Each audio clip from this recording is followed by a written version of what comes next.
Hello and welcome! Welcome to Drakenmemoria! For those of you wondering what this is, because we are wondering what this is right now, it's Dungeons and Dragons! Or more specifically, a group of people playing Dungeons and Dragons. And don't worry, audience is there, it's just that he's only there in audio. Say hi to everyone, like audience. We can still hear him now. Hi. See, he's there. It's like he's still here with us. Feel his presence. Like I can still hear his voice. So now you all know how Fisher feels all the time. So, for those of you who don't want to watch whatever that is, saying that it's Dungeons and Dragons, well, if you're watching this on YouTube or Twitch, you're in luck. They give suggestions. Pick one. And I would suggest Northern Lion. really, they're on right now? No, probably not. Oh, okay. Well, you know, that was a good suggestion. Just maybe not one available right now. For everyone else who actually wants to be here, who wants to watch all of this become Dungeons and Dragons in some sort of way. Welcome! It's a pleasure to have you with us. Yay! If you're new, well, welcome. If you're not new, welcome back. I was gonna say for the others, but no, that mostly covers everyone. Those who have watched us before and those who haven't watched us before, because you can't have done both. But what about those who will watch us? Well, they're going to be there when I'm going to say, it's a pleasure to have you with us for the first time. So we're covered. I trust myself in the future.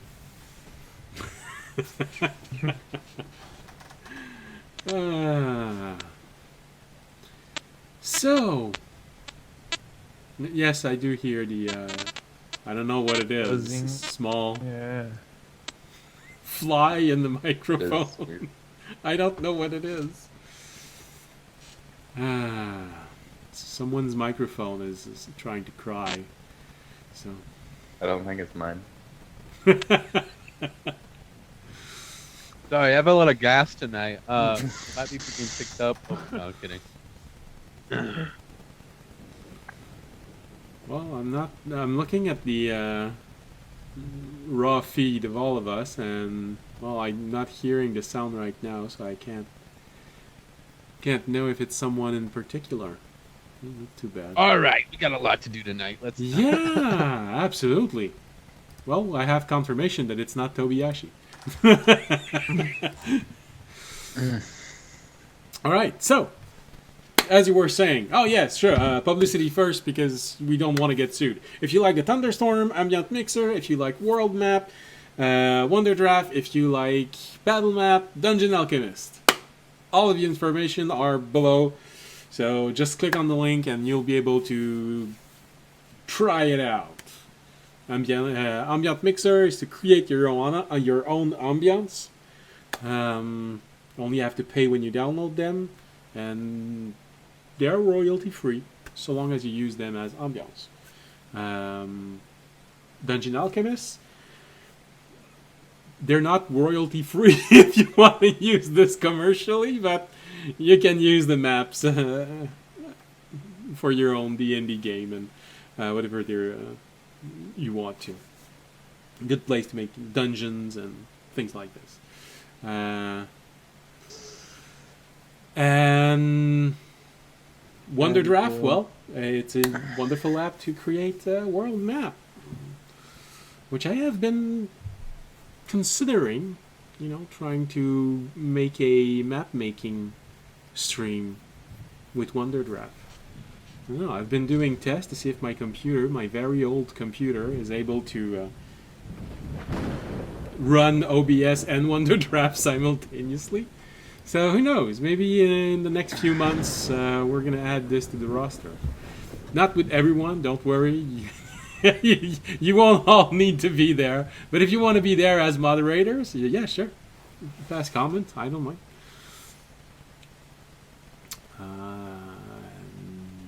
That's about everything. All the publicity and everything I can think about. Well, that relates to Dungeons and Dragons and the channel.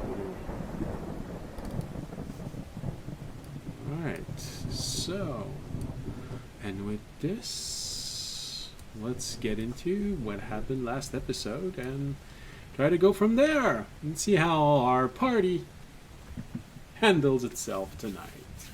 So, last episode. The party attacked the first task on their agenda to travel to the next island. Once night had fallen, they gathered at the stable of the inn they were staying in. Alright, that's a weird way of creating this sentence. And started their infiltration of the train maintenance pit. While 3 party members, Jorg, Fisher, and Audience, guarded the entry and exit point, the remaining 2, Tobiashi and Remy, went inside the maintenance yard and looked for something which would help them accurately impersonate a maintenance team needing to go to work on a train. While they did not find what they were hoping for, they did manage to find something better. A message informing the maintenance yard that a crew of exterminators would be visiting. This crew was to be granted any equipment they requested, if available.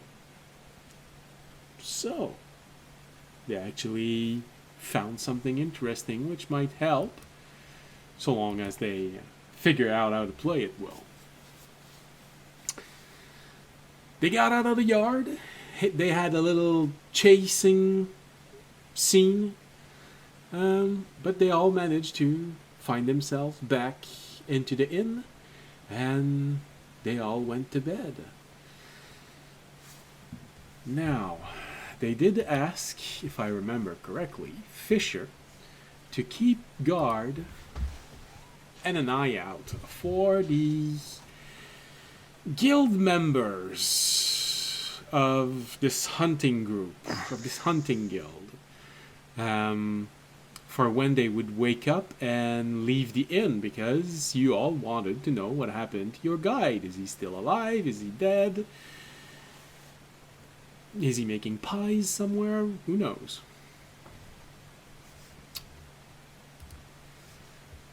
So, now that... Probably the pies thing. Yeah, blue pies, not blueberry pies. You don't want to know what the blue is. It's just blue pies. So I finally get to use my body bag. We're gonna intercept this other group, kill them. The body bag can only have one body in it. That's fine. I only need to take one. Bring a Put body backpack on them first. and use it like the tauntaun in Star Wars? episode 5. Empire Strikes Back. Yeah. I'm not sure a human body would work the same way as that creature. I mean, it is a creature that comes from another world, so anatomy-wise... I think mostly it was just retained its body heat after death, and that's what...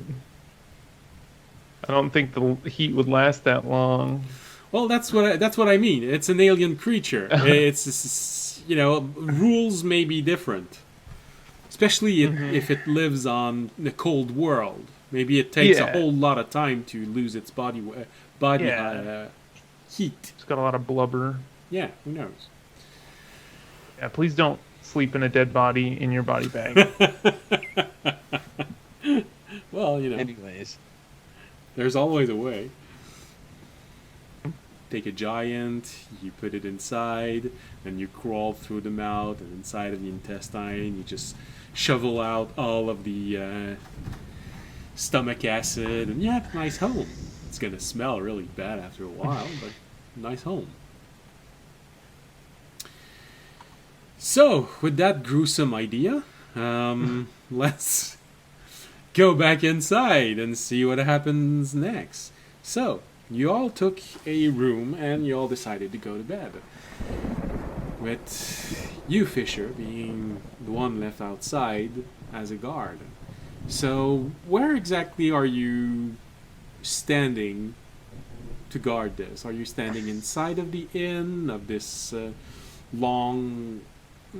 large hall where everyone eats, or are you standing outside of the inn, outside of the entrance? Well, where are this You and Jorg are inside the We're in the stable. stables. Yeah. Where If I'm not are the stables, like along the road, or are they like behind the inn or something? most likely to the side to accommodate for the fact that travelers might use a horse, not necessarily need to go completely in the back.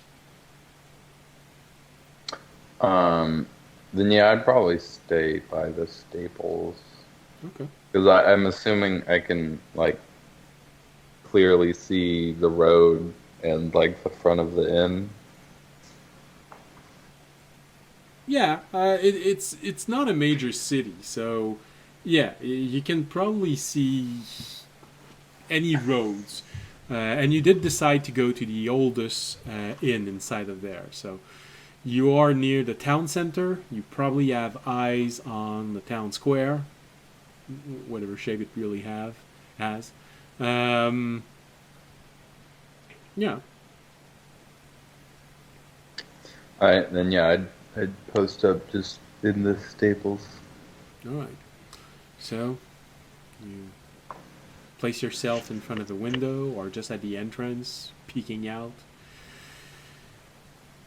and watch throughout the night.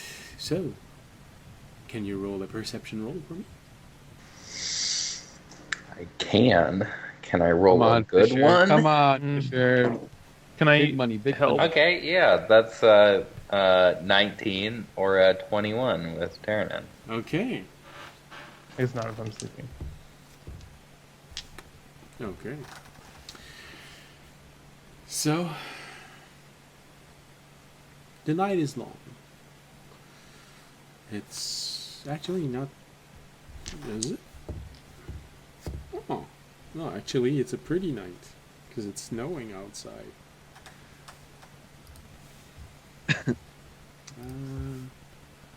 So it's snowing, so we're gonna remove the rain. But you quickly have to admit, it's a really cold night. But I believe you are attuned to your ring, isn't it? Yes. All right. So, Unlike everybody else. I'm attuned to it. Okay. I'm also attuned to mine, so in fact, everybody else is the minority. yeah, I think everybody else is Tobiyashi. Whoa, whoa, whoa. Everybody in town does not have a ring, okay? If any- Yes, I am attuned to it. So you recognize that it's cold outside, but you sort of feel the warmth of the ring, feel the fact that the cold is not biting. But any puddles of water that they might have been in town, you notice them completely freeze during the night, and actually it drops pretty far below. Feeling the wind, That's- feeling the yeah. Oh, sorry. That's okay.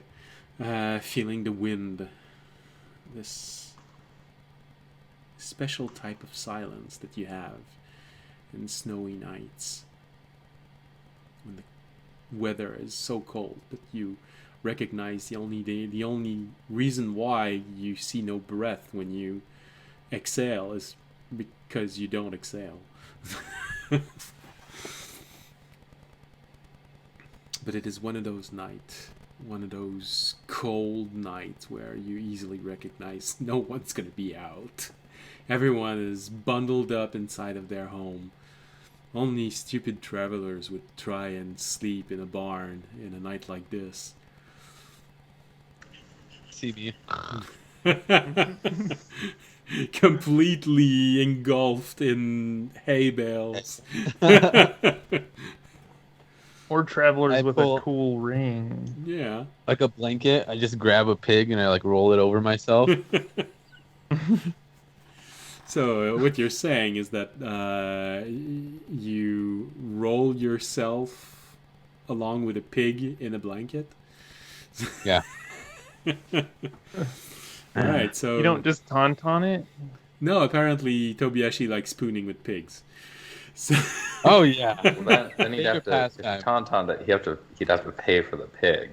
Oh, that's a good point. This You time, can't this just way the kill pig gets somebody's to pay for pig. his service. Yeah, I didn't kill it. It's alive.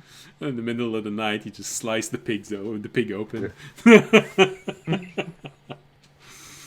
Ah, And George might have a bit of an issue with that.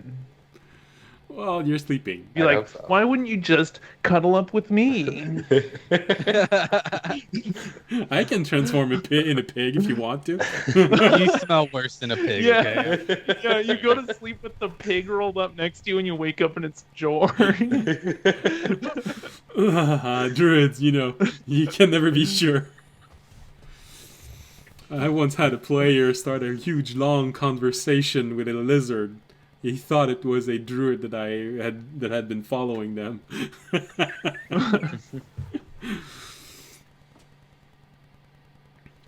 So, cold night, windy night. There are those howling moments where the wind just finds a way to get inside the barn, and you hear that.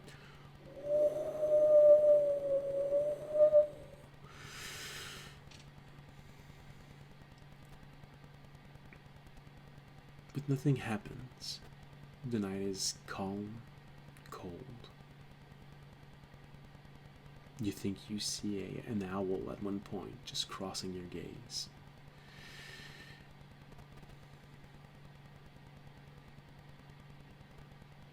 Who are you? Does Yeah. do I notice any sort of like excited or heightened like guard patrols or anything after our kerfluffle? Or does it seem like they didn't really care? Well, you're not completely sure because it's the first time you actually pay attention to the patrols inside of this town. But you'd guess that, judging from everything else, the activity that is there normally, there might be a slight heightened security right now. Probably every 45 minutes you see a melee just walking down the street. Not always coming from the same direction, letting you believe that there might actually be 3 or 4 of them right now, walking in every direction. And with how abandoned this station feels, how lonely and slowly dying out, because no one goes to the Northern Ireland anymore. It does feel slightly out of place that there'd be this much security all of a sudden, but throughout the night, you see it slowly dying off. Goes from I should have prepared some stealth and all. it goes from a guard every 45 minutes to every hours, and when you start seeing a difference in the light all around you, it's been 2 hours since you saw anyone walking by. You recognize that it's been at least 8 hours, so everyone probably feels rested. But with everything that happened in the night and the day before, you probably guess that everyone would be less grumpy if you let them sleep an extra hour. But unfortunately, this is not something that's going to happen, because the moment you start seeing a little bit of light, that little glimmer of the sun that manages to get through the mist, you see 4 of those guild members walking outside the inn. 2 of them look very sleepy. One of them has a very imposing black eye and seems to be talking with the others, making very strong gestures of, you'd guess, probably a desire for revenge. Him just going. Bit too far to understand what they're saying. The 4th one seems to be very quiet, very composed. Almost to the point of nearly noticing a little bit of annoyance at how the other one seems to be in the mood for a fight.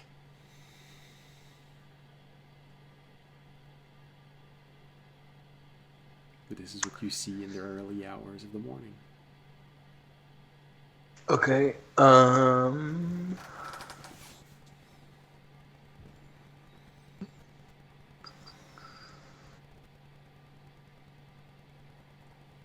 And they are... Right now, they're talking in front of the inn. If you wait for a few moments, you might see where they're going. Although at that point, if they start moving off, knowing that everyone is still asleep, you might not be able to catch up with them easily if you give them this much of a head start. But right now, you don't know what they're doing exactly. If I see it, if it looks like they're gearing up to like move out, then yeah, I will first message audience and tell him, looks like the hunters are gearing up to head out for the day. If we want to tail them, we need to head out pretty soon. Yeah, okay. And then I will walk over and nudge Jorg and Toby awake. An audience, you hear that message that Fisher just sent while you're sleeping. You don't know why. You're dreaming about this beautiful woman, and suddenly when she starts talking, it's Fisher's voice.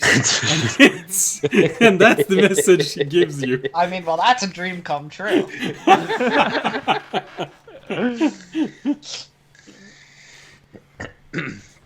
Alright, I will, as I said, I was already sleeping in my clothes from last night, so I will pop right out of bed and rustle Remy awake, be like, we gotta go.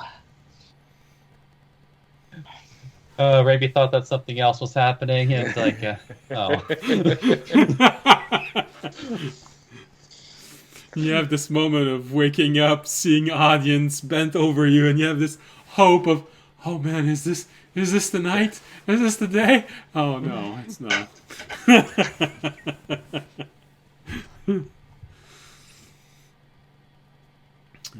Another well that you threw a copper inside of it, and nothing happened. One day you'll find the right well. Quick question: did we get a long rest? Yes. Okay. That's why I mentioned that you acknowledge it's been 8 hours, but you thought maybe everyone would need another hour, but unfortunately it didn't happen. Also, right after audience wakes up Remy, you're actually going to see him start booking it because and then you'll get a message back, Fisher. I'll meet you at the gates because he wants to get the cloaks that he paid for.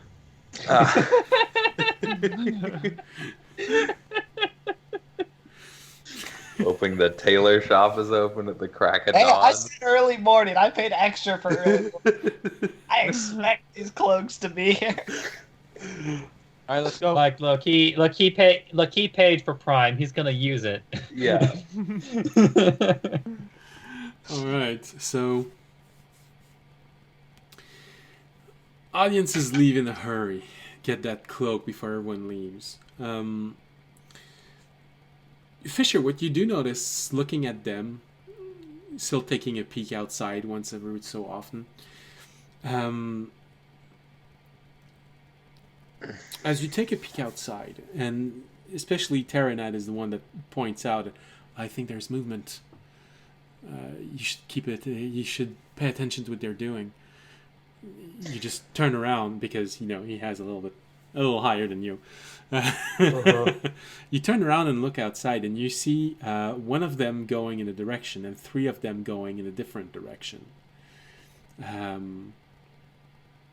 One of them, who looks rather sleepy, seems to be going toward the gate, and the three others, the one that seems to be in a bit of a bad mood, and the one that feels eerily calm, are going in a different direction inside of the town. I wouldn't, with my very limited amount of time spent here, I wouldn't have any general idea what's in the direction they're heading, would I? Well, they're going to the eastern side of this station.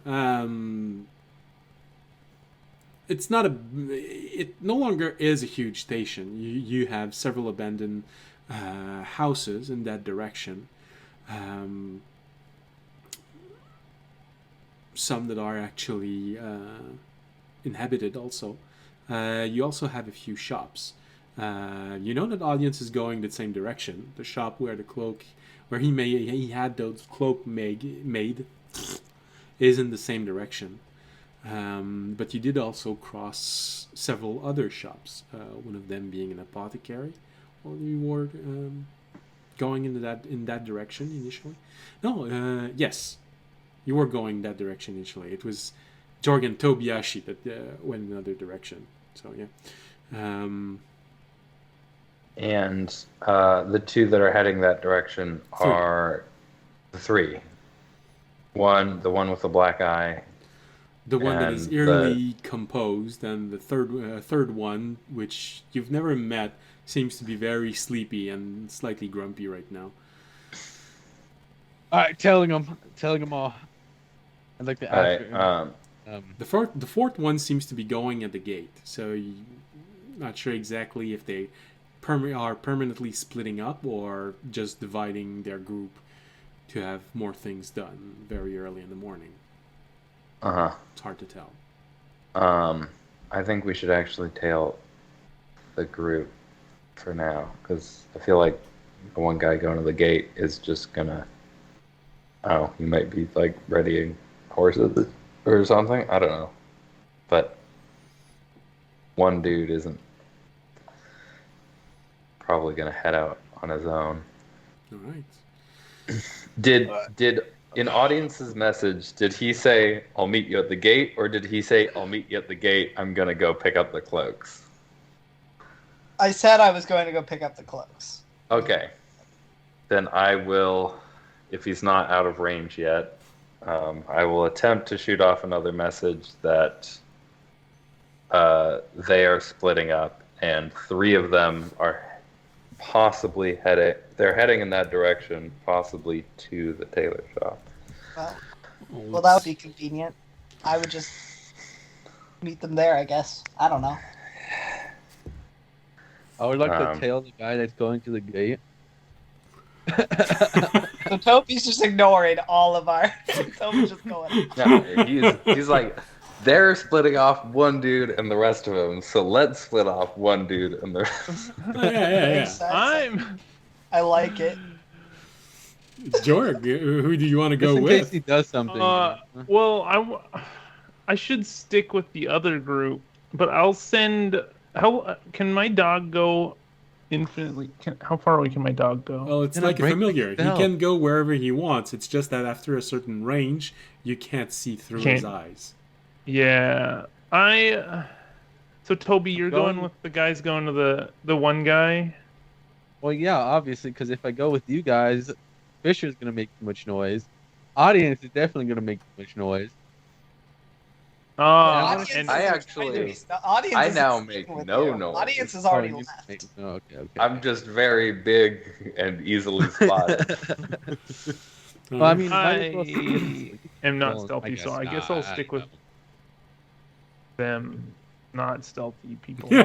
he goes with the non-stealthy group. I mean, there is Raimi too. Raimi could decide to go with Toby if he And I can cast Pass Without a Trace if our group needs to be stealthy, and you guys probably don't need it. I just want Are to see you if they have like horses or something. Okay. Yeah, go. All right. So Fisher, you Not a send bad idea. you send the message, and well, I think I don't have to ask you, audience, if I say blue or black. You always say blue, I think. But what if I say black this time? Oh, I'm you can say Ooh, black will if you you? want to. say blue. I'm gonna say blue. That's what I Tease. thought. I'm gonna say Well, you send your message, Fisher, and from your perspective, you have no answer. So you don't know if it's because audience is trying to be silent and is already there trying to buy stuff and seduce someone, or he's out of range. For you, audience, it's clear you're out of range because you never got the message. That's fine. Audience is trying to get his cloaks. You should have never let me go by myself. I would like to sneak. Then, especially after not hearing anything back from him, I think I would definitely go follow the three guys, because then I assume he didn't get the message, and Okay. it would be important. All right. The only one that the only one that I'm not 100% sure, just somewhere within the 95% sure of where he's going is Remy. Maybe he's No, gonna you stealth can really you can hard make and yourself none on of the us will 95%. So when Fisher says, damn, he's not answering. Remy? Not again.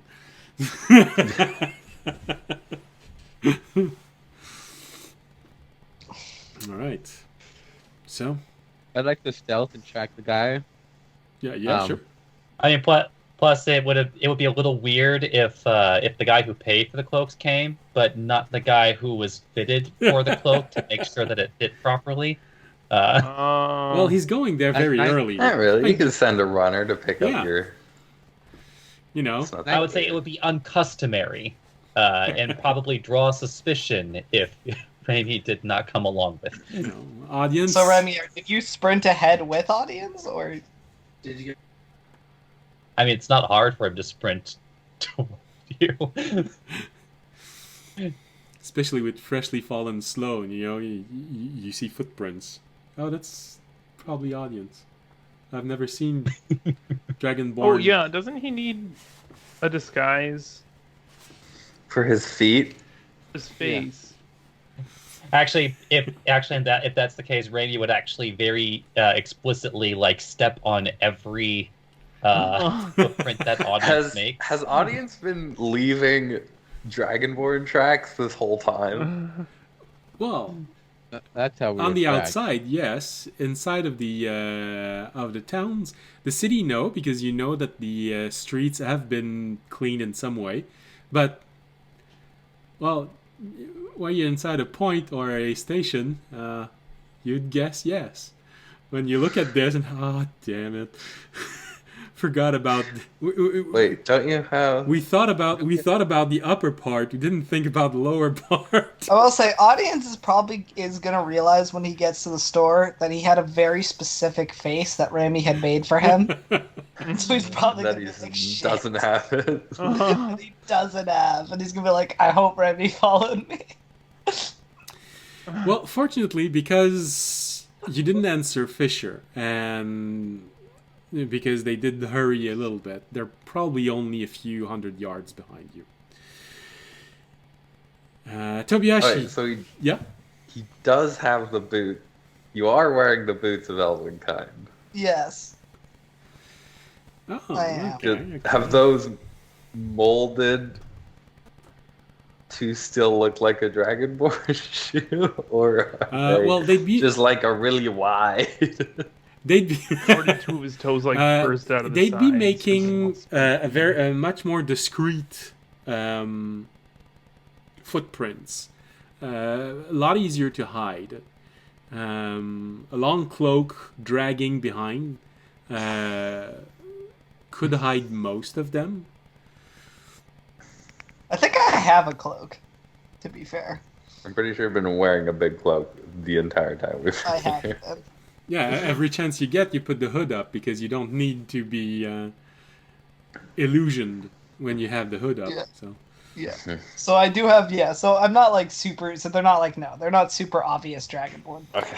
but a good I just had a. But a good tracker, well, it's probably one of those moments, Fisher, where you recognize, oh man, it's a good thing that audience has this cloak with him. It's muffling all of those track. But you have to acknowledge the good hunter. And, of course, a lot of the Maris, Mil-E's, Civies, and the Grievers are extremely good hunters. So for them, it's probably very obvious. But for everyone else, probably not that much. Good thing I've been flying on eagles at riding on Magna. What? I mean, Magna's footprints aren't going to be much. Well, actually, no, they don't really sink in, do they? Because she's a snow leopard. Well, also, people are looking for a snow leopard. Yeah. Yeah.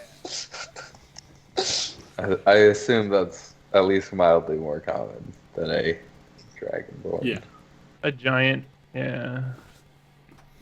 Well, I rolled a 19. 19. All right. You're confident that you won't notice as you are trailing this person who's slowly making its way toward the gate. Yet you really get the vibe of the person that was woken up very early and was just told to wait at the gate. You know, he's walking, not really paying attention to what's happening around him, and you can even hear him a few times. Why do I always get the short straw when this happens? Oh man, it's so cold this morning. Oh. Well, time for a rude awakening. I lightning bolt him twice. No, no, it's a joke. It's a joke. I just keep following him, seeing if he's like getting on horses or meeting someone or. Well, he gathers the horse. He packs the horse. This does take one horse. Sorry, he's not like getting a bunch of horses ready.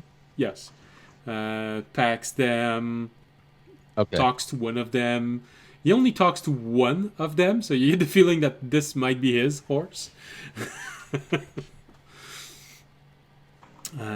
They just don't understand us, buddy. They just don't understand. Yeah. It's always in those cold mornings they ask us to do those things. I know what you're thinking. You know what? I should message my ex-wife.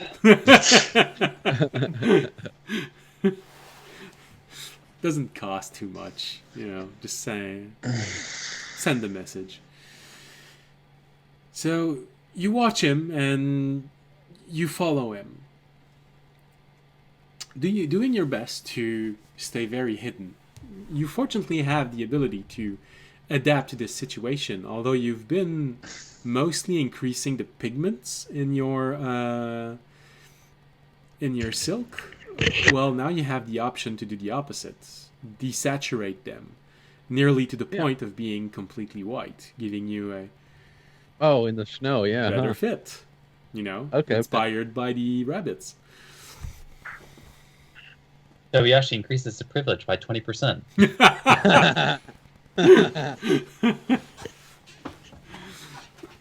It depends. It depends where you are. In Dungeons and Dragons, it depends on where you are. Try to do this in the Drow Society. That's not going to increase your privilege.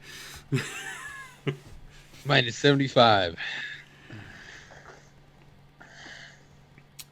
All right, so you follow. I'd like to see what kind of gear they have, like on their horses. Well, on the horse that he has. Just regular gear, or just like everything that's on it. Well, make a perception roll. See if you see details on top of this. Yeah. 16 plus 3 and 19. 19. All right.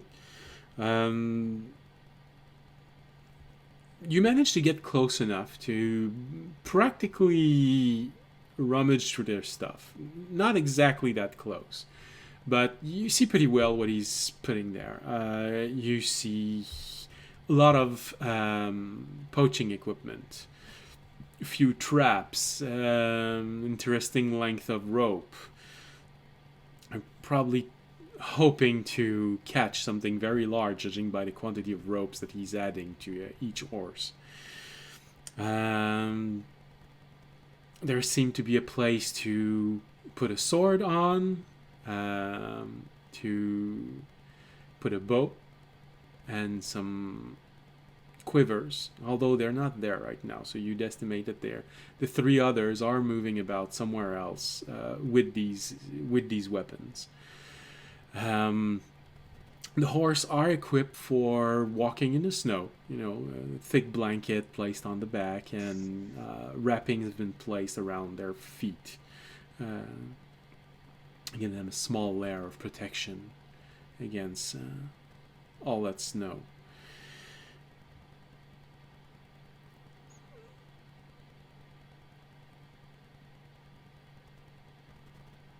He takes a few moments to mumble as he's placing a few extra bags. There seems to be something inside of them that makes scraping sound, like pieces of metal, not coins, really shrapnel of metals being placed inside. Complaining about mostly the weather, of having to leave this early with this level of cold, and their camp is several hours away, so it's going to be a nasty ride.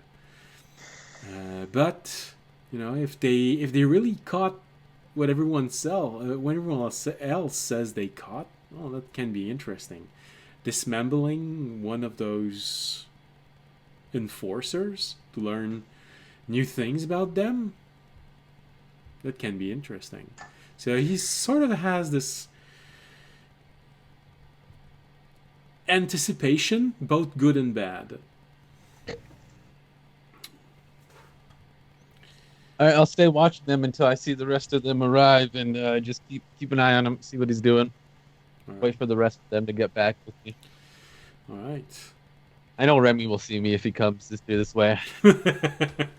Oh, look, Tobiyashi's trying to hide again.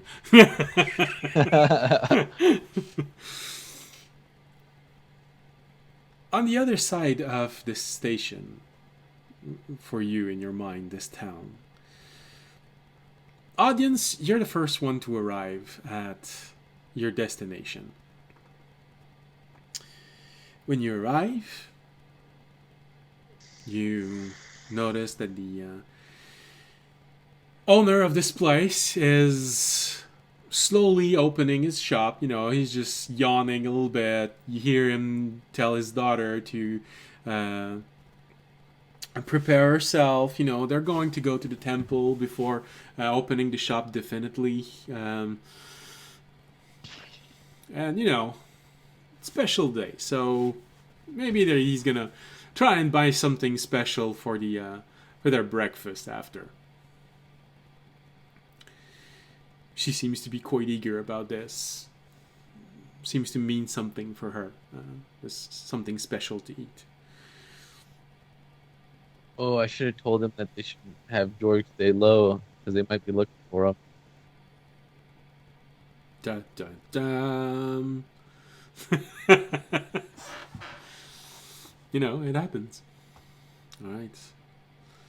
We are looking for a white man with brown hair, brown beard. This definitely doesn't match anybody else in town. He looks like a vagrant.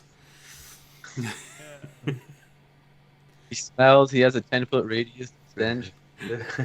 Sir, you just described like 85% of the adventurers. Inhabitants of this. It's the smell. It's the smell. He smells like mushrooms. He smells like someone who indulged too much in mushrooms. So, All right. Well, I would awkwardly stand there once I get to the store, and kind of be like, I forgot I was supposed to have a disguise. And then I would pull out my orb, and I'd try and call Remy. And I'd be like, Remy, I forgot I needed a disguise to pick up our cloaks. How far away are you? Actually, it's probably weird because if you'll permit me, it's just like you call the orb and you hear like a vibration sound behind you.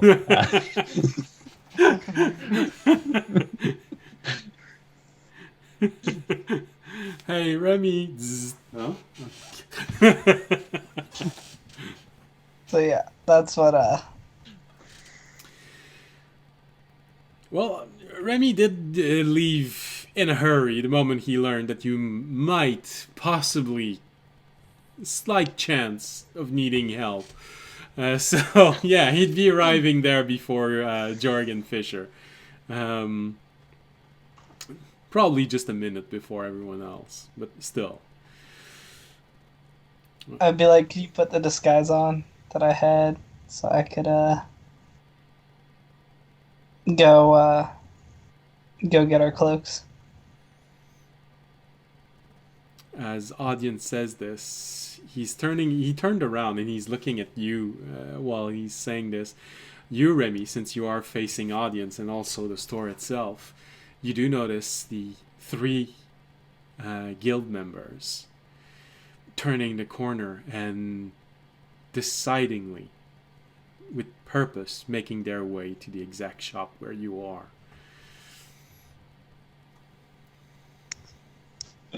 Okay, well, I still need my disguise. Man, just like, son of a bitch, grr. But Remy will throw up the disguise. Take a few moments, concentrate, remember the image of that person.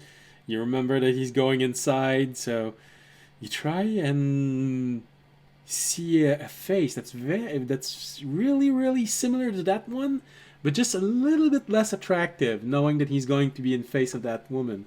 In front of that woman. Although honestly, thinking about it, just like then again, it seemed like Remy was the one putting on the moves with her yesterday. Wonder if that's gonna send mixed signals. So, you remember the illusion, you put it on audience, just as you see those 3 person reaching the store and pushing themselves inside. The door was not locked, so they push inside rather forcefully, and you just hear from where you are the owner say, "Oh, we're not open yet, go away." "Oh, you again." Well, audience would be following them inside. Oh, you again.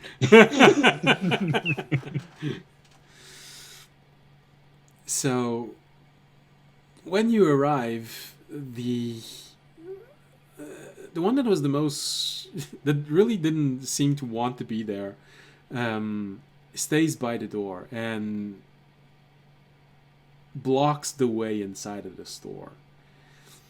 You'd have to push him out of the way very intentionally to get inside. But also, especially for you, Remy, you recognize this tactic. The 2 of them that went inside, one of them looked ready for a fight. The other one eerily calm, meaning that he is very confident of what might happen. And you recognize this way of standing in the door frame that seems to scream, "Move along if you don't want something bad to happen to you." Although you do recognize that he doesn't know who you all are. Well, right now, only 2 of you are. Pretending to be oblivious goes, Move out of the way, my good sir. I have some early morning cloaks to pick up, and then we'll be on our way.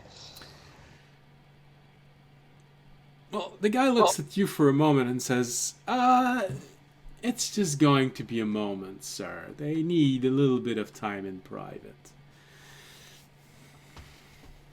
Okay, I have a busy appointment to be at. This is why I paid extra gold to get these cloaks ready early in the morning. I don't have time to wait. It's just going to be a moment, sir. From inside, however, you do hear the slightly different conversation going. You hear the one that's, "Whoa, hey, let's see. It's only you and me now. Guess no one else is watching. And look, I have a friend." You hear the store owner. "You really want to do this again? Could match your other eye if you want." "Really? Well, my friend might have something to say about this." That's what you hear from inside. Okay, audience is gonna try and push by the guy going, "Sorry, sir, I really need this cloak. I can't be late all the time." Hey, Draken. Yes? Could I potentially use Mage Hand to, like, distract this man? Yeah, sure. That would definitely give audience advantage, although he probably doesn't need it. But yeah. I think it'd be more funny if he was like cloak, suffering from a okay? tickle. I need this cloak. It's really important All right. that I have this cloak. All right. Well, you can push inside. Athletics roll with advantage. Okay. I really need to I pick up shoot this it. cloak so that I don't waste the money, and because we have to leave once you leave because we're tailing you. But trying to follow don't sir. tell the hunters. That's a 15. 15. All right. Well, you... Remy, of course, the scene doesn't disappoint for you, no matter what happens, because you use your mage hand and you start tickling the guy, and the guy has the moment of... and audience take advantage of the moment where he's all squished up like this, and shoves him inside strongly with a good athletic roll, and you hear his shirt rips as he pushes the guy inside. I need my cloaks. I need my 6. I need my fit, bro. Come on. The poor guy just loses his balance. He rolled a natural 1. So, like I said, you literally shove him inside. He completely loses his balance and falls inside in a large and slide just a little bit inside of the store. You recognize this moment where the other one that felt really cocky has his hand in the air and is looking at you, and the other one was in the motion of casting a spell. It has this also moment of what the... What the hell?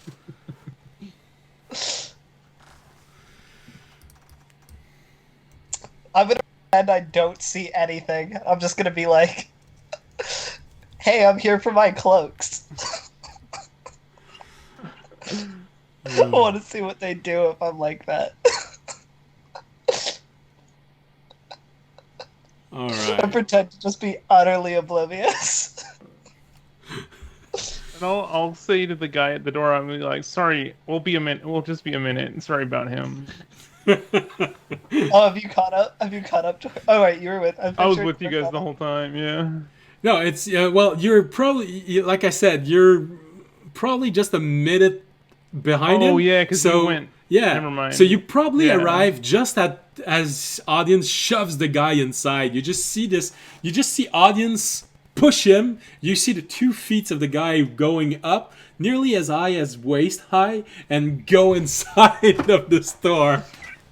Feel like he just tackled the guy. So audience goes inside, and you see that other person was in the midst of casting a spell, looking in your direction. Just says, "Well then." And he adds a single gesture and points toward as many people as he can. Audience, make a wisdom saving throw for me, please. My pretending to not notice anything did not work. That's a nat 20 for 27. I think I'm good. Damn, yeah. You sort of understand as you feel this spell try to get a hold of you. You sort of understand why he just kept on casting the spell. Because you have this brief moment of feeling your entire body just freeze up. And then you push it off with that strength of yours. That strength of will, which you don't always show, but you had it right now. In this moment, it was very strong. Yeah. You really want these cloaks. You recognize these cloaks, guys. The spell nearly bounces off. It actually bounces off your magnificent chest right back into him.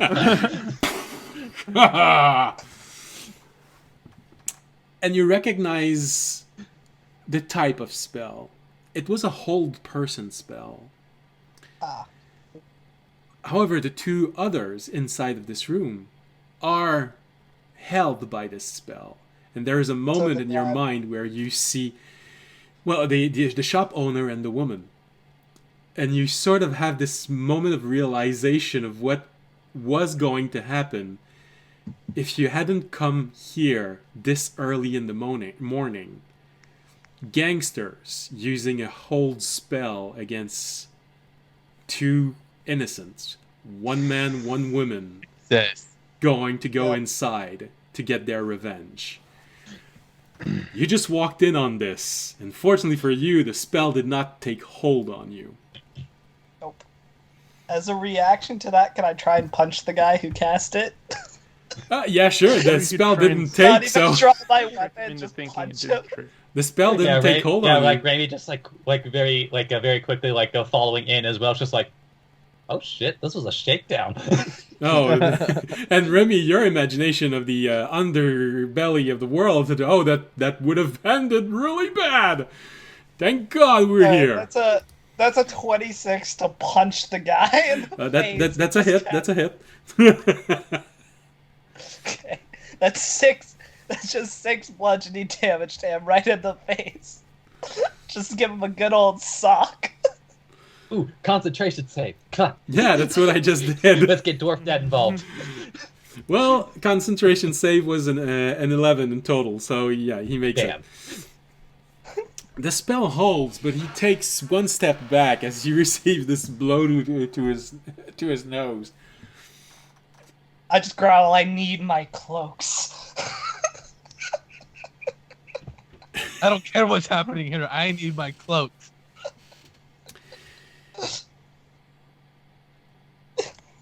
You have this... Well, you have this scene in front of you of someone who is about to do a really nasty thing to two people held with a spell. You are inside, forcefully showing, I want my cloak. Looking at the other guy who seems to still be looking at you.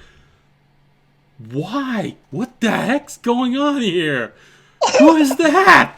Punch him in the other eye. Punch him in the other eye. Utter confusion. Remy, noticing inside of this place... Well, actually, I'd like to write this to you in private.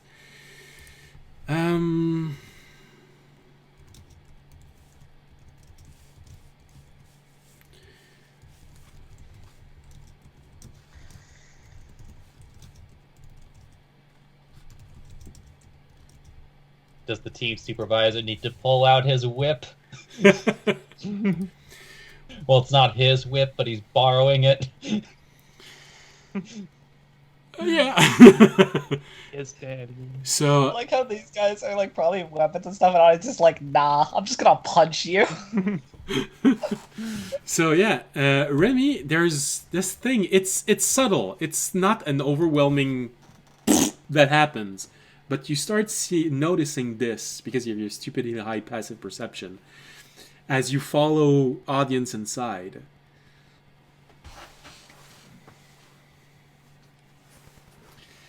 I'm going to give each one of you something to do as you're arriving. Jorg and Fisher, well, your thing to do is to get in front of the store where you just saw audience shove someone in so hard that his feet left the ground.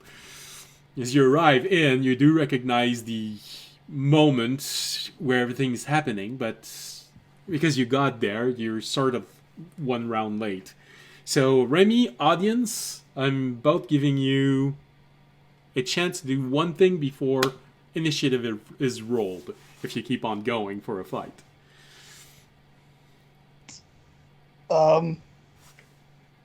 Audience, after punching the guy, let me think. What would audience? He's still trying to just kind of cause chaos. So, audience would pick up a nearby chair like he was some backroom brawler. So you see a stool that's is probably used for when someone wants to have his breeches done or something like this. I don't want to give away that I'm actually like a lot stronger than I am, so I'm just picking up a stool. I'm just like, I need my clothes. Get out of my way. All right, so audience is preparing to hit someone with a stool. One made out of wood. Remy, what are you doing? As you also notice what I just wrote.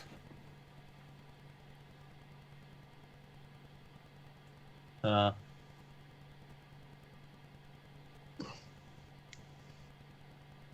so I'm going to say...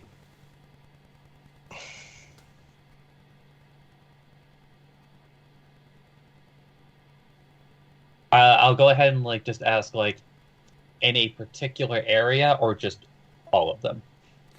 Mostly those that are removed, but it's gathering too slowly. It's just happening, but it's as if it was stopped mid-happening. And it's just wanting to.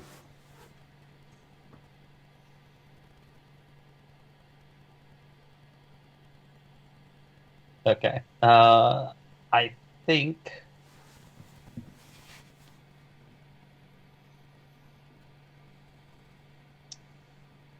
You know, it's still his air quote character for the like for this particular area right now. So I think Raimi is actually going to pull out the whip and like hold action, and if that hunter seems like he's about to do anything funny, he's going to whip him. All right. It's like essentially kind of like holding it like this. I like that we're still completely staying in character while getting ready to fight. Just like Jorg and Fisher, you have this moment of looking inside. Are we looking at a comedy or something? You know, Remy is pulling out the whip. Audience is taking a stool for a fight. I don't want them to think I'm an adventurer. I want them to think I'm a trade yard guy who needs his cloaks. Mm-hmm. All right.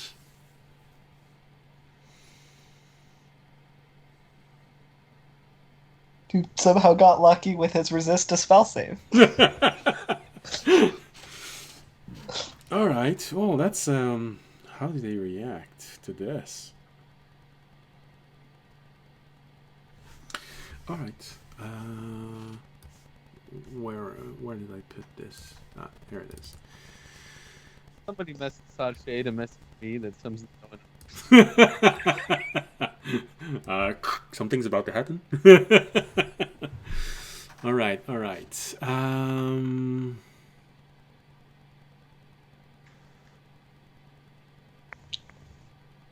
Okay. So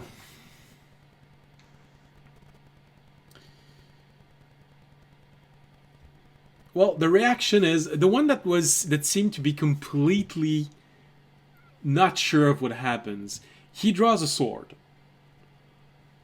long sword, but seems to be very relaxed.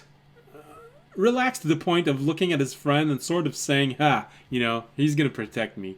So he doesn't pay too much attention, and he just turns around and raises his sword to attack the shop owner. The other one starts casting a spell toward all of you, a second spell.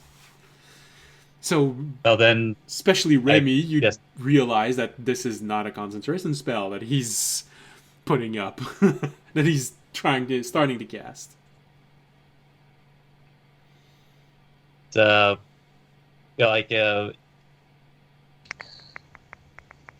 Incidentally, where is that guy standing relative to the rest of us? Alright, so audience, having made his way toward him, audience would be slightly to your left. And the one that drew a sword and essentially turned his back on you and is trying to attack the shop owner would be directly in front of you. So the spellcaster would be slightly to your left, in front of audience. Probably at a distance of between 10 and 15 feet.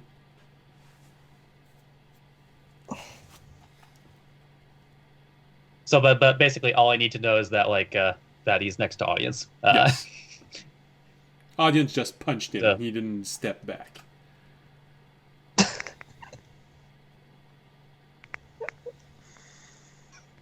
Audience is actively nerfing himself very hard.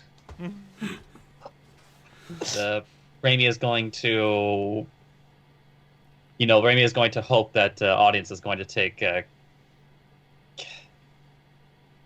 Why does the other guy have to be casting a spell? Because now Raimi's first instinct is going to be to try and interrupt that spell. So it's like Raimi is going to whip them. Okay. Oh yeah, technically it does work. I think you can use your sneak attack. Yes, that's why I was specifically asking if he was next to audience. It's a sneaky whip attack. Damn it. I feel like it's going back to our conversation before the stream. You're going to whip his ball really bad. I'm going to assume that 22 hits the guy. Yes. All right, whips are a D4. He also has a chance. Doesn't he have a chance to just be banished? No, that's an attunement thing. Yeah. I'm not attuned to it. Oh. Damn. But he can still use a sneak attack. Yeah. Whip his balls.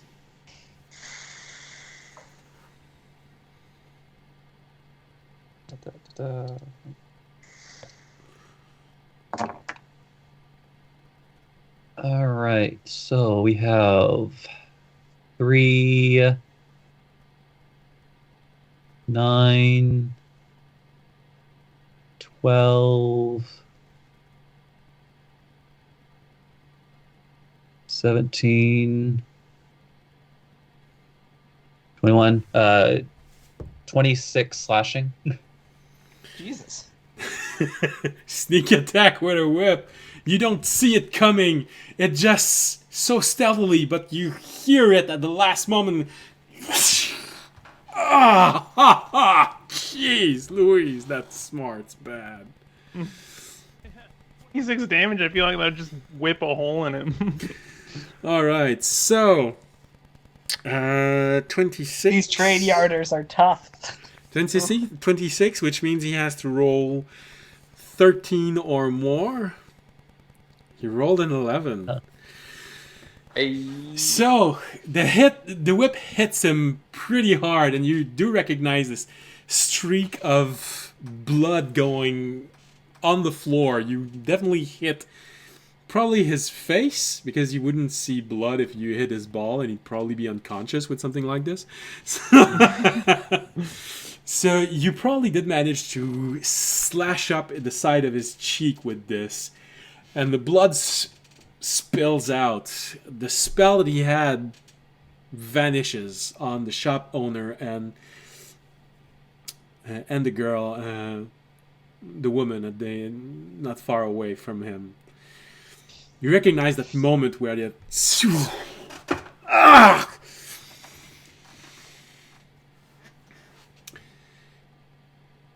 Audience, you recognize that this spell has been dispelled. In a way. Dwarf Dad looks significantly angrier. Dwarf Daddy is mad. Dwarf Daddy is definitely mad, but this is also when you notice that he raises one fist, and his fist is not closed to give a punch. It's slightly larger, as if he's holding something inside of his fist. Okay. But you have, if you want to do something, you have a moment there that you can do something. Okay, I'm gonna continue to hit the mage with the stool that I just picked up. Now, I want to know, you have this moment of flash of memory, like in a drunken stupor, where you've been known for having divine smite someone with a chair. I'm not sure. I'm not sure I'm going to, because I don't know how far. It's because I don't want to give up that I'm more powerful than I am. Okay. What would be a plus? What would that be? That would be plus. I'm trying to even think what a stool. That's improvised weapon. Yes. So that's. Is that just the same as my unarmed strike? Yes. Okay. Well, you don't have the brawler feat, I think. So yeah, you don't have proficiency. No. So it'd just be okay. So that's a 17 to hit the mage. It hits? Yes, it's enough. Okay. Is the stool more than 6, or is it just another 6 damage to him? It's a D4 plus your damage. Improvised weapon are D4. D4, okay, plus my damage. Alright, let me roll D4. 2.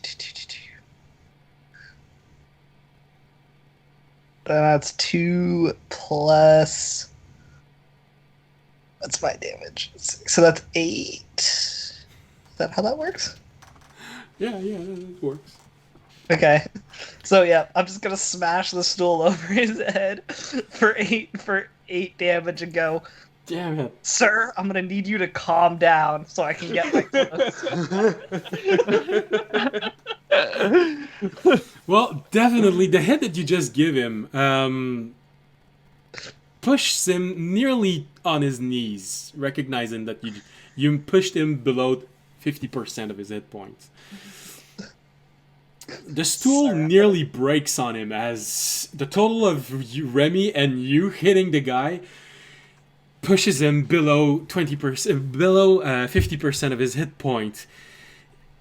He looks at you angrily in this moment, and just as he prepares to do something else, you hear something that feels like glass breaking inside of the dwarf's, the store owner's hand. Because he's not a dwarf, someone else was a dwarf.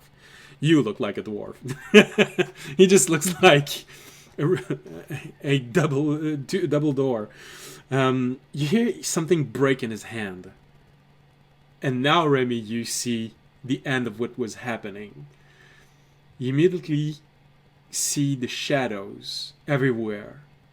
Just seems to burst out and cover every single corner of this place. It only takes a fraction of a moment, and you see long swords and spears come out of these shadows and hook those people right below every single vulnerable place in their body. The neck, below the arms. One of them even very confidently goes between the leg and up slightly. You see them all go as all of these weapons comes out of the shadows. And a moment later, you see people stepping out of these shadows. All of them. 5 on grand total. Naftans. With weapons drawn. Immediately you recognize, the 2 of them recognize that they have just been outmatched in every single possible way. You breaking the defense, breaking their only way to get inside and get their revenge by breaking the spell, and whatever the Storner had, conjuring the shadows, opening gates, which you've seen before. Monks, shadow monks, uses 5 shadow monks, all Naftan inside. Essentially, the dwarf just hit the red button underneath the desk. Essentially. Audience will go, Jesus, what kind of magic is this? I've never seen this before in my life. Roll for deception.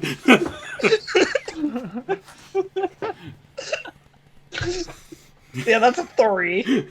You are about as convincing as what you just said. I do not look nearly shocked enough.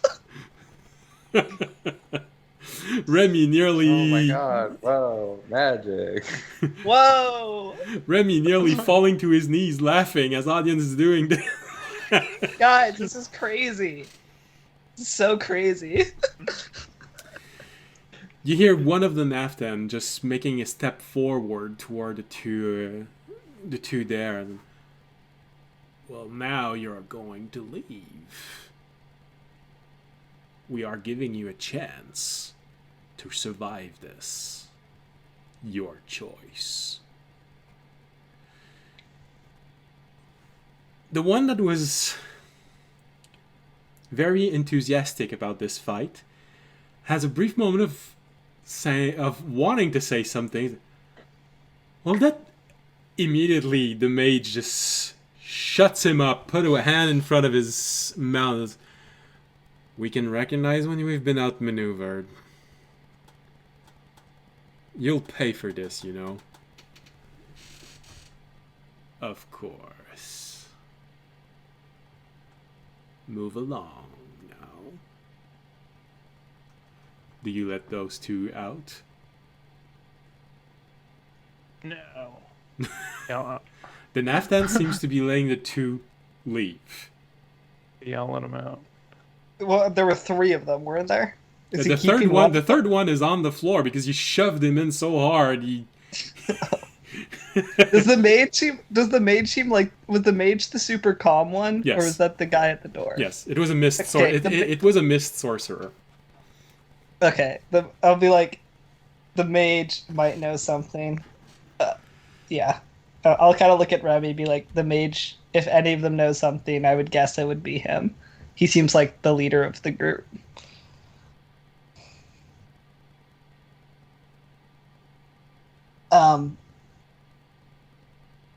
I guess I'd ask the mage before. Well, I don't know, because I don't know if I want these guys to just know that I want that.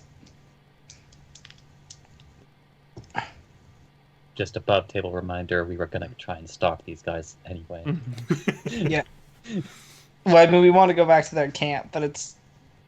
I guess they're going to be on the... Well, I guess they wouldn't be on the lookout for us. They have no reason to be on the lookout for us. We're just random trained people. You don't even look like what you would be. No, you just look like a very pushy customer. Yeah, I guess I would let them leave, if not. And they would just know Raimi as like, oh, that. Actually, as they left, that weird train employee that keeps whipping his subordinates. I'd be like, yeah, that's what happens when you mess with the train yard people. Get smoked. They help their third member up, and they all leave, glaring at you. Especially when the one that has a black eye just glaring at you, audience. You sort of want this because he's looking at you in a way that's saying, "If I ever see you again, I'm gonna kill you." And he walks away in this place. Good. You'll never see this face again. This face. specifically. All right. You hear I'll turn back to the dad. I'll be like, so sorry for the early morning disturbance, but about our cloaks. He looks at you for a moment, and you see the you hear the Neptune go, I guess those are the ones you wanted us to spy on. The store owner says, yes, they're the one that I mentioned. Thank you for being there this quickly, by the way. With everything you've done for us, of course we would come if you asked us to.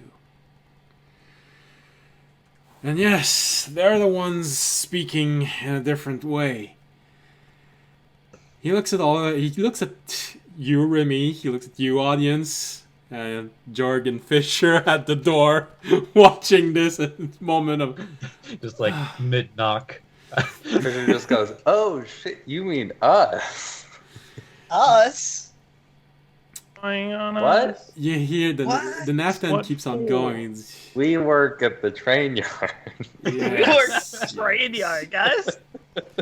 yes, of course. This is why you have an accent that doesn't match anything there is in these islands.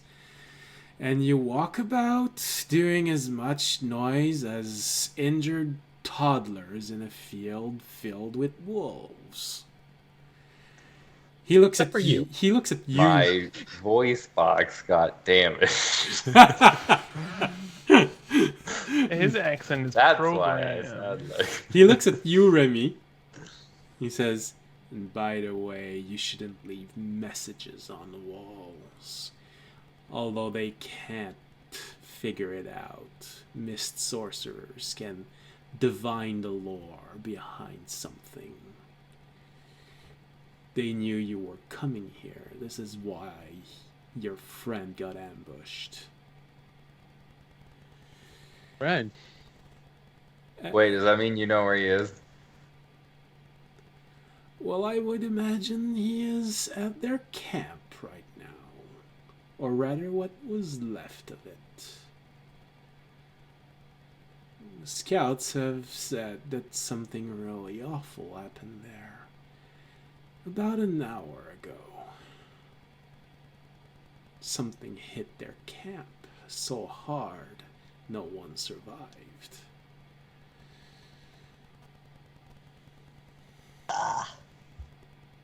Can you be more specific? I haven't been there. It's only the scouts.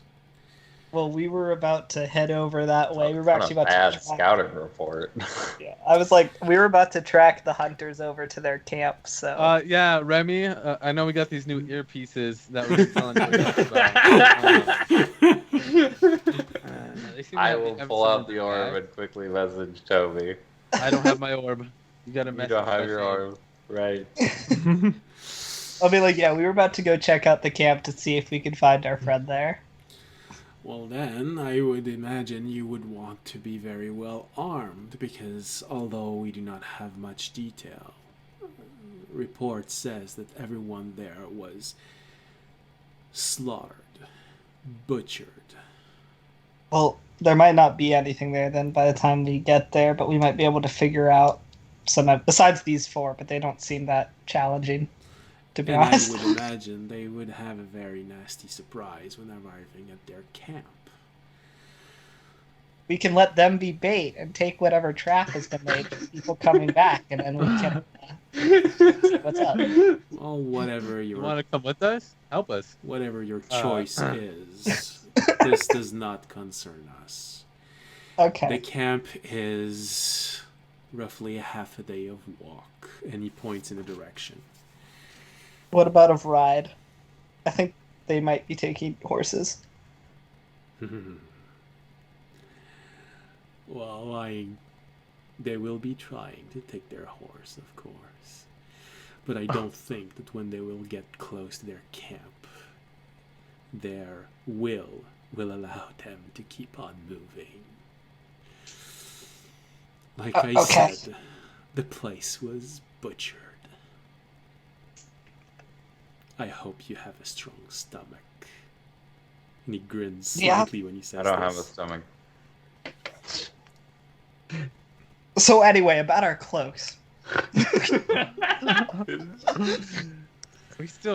paid money for He's them to pay. deflecting. I don't think he's finished the clothes. Incidentally, how have the dwarf and the daughter been reacting to this whole conversation? They've been. Yeah, does this seem like normal for them? Well, they've been listening. It doesn't see it. They've been listening attentively, as if this is not normal, but this is not something so bad that we're gonna lose our shit. That level of reaction. And he did say for everything you've done for us in the past. So they've been involved in dangerous things before. Yeah. Yeah, the father looks at you. Yes, dear. Are the cloaks ready? Yes, of course. Of course, they're ready. I worked nearly all night on them. Just give me a moment. She goes in the back store. While this is happening, the father looks at all of you and says, so, you're not actually problematic here, although not more than they can be. Well, that's always reassuring. So you're from the outside, huh? What? No. I'm from train station B, Delta Alpha, Code Omega. Yes, of course, of course. Me too. You might try to rehearse that. You're not too convincing.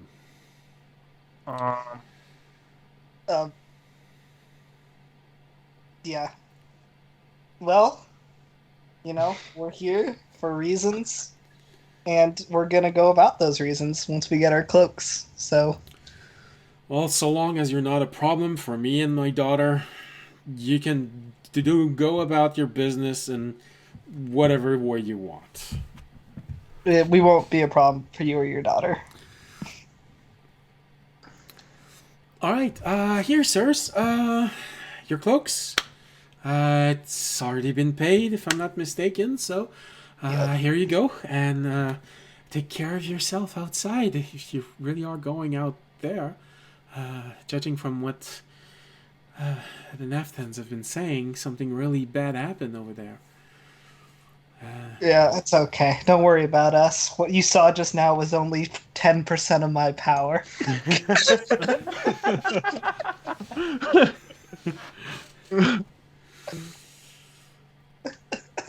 Also, just because the player wants to be a bit of a shit. There's like a Raimi,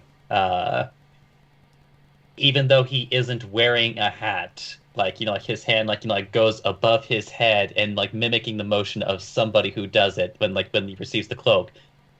Milady. Jesus. She looks slightly surprised. You have a very wide variety of voices. Here you go. Thank you. That's what's very courteous. I've only seen this a few times in my life. It's going to be an odd memory. She walks. All right. Well, we don't really have time because we got to track these guys. So let's go, guys. Nafton, it's always a pleasure. Thanks for the cloaks. Gives a slight bow, and they just disappear back into the shadows.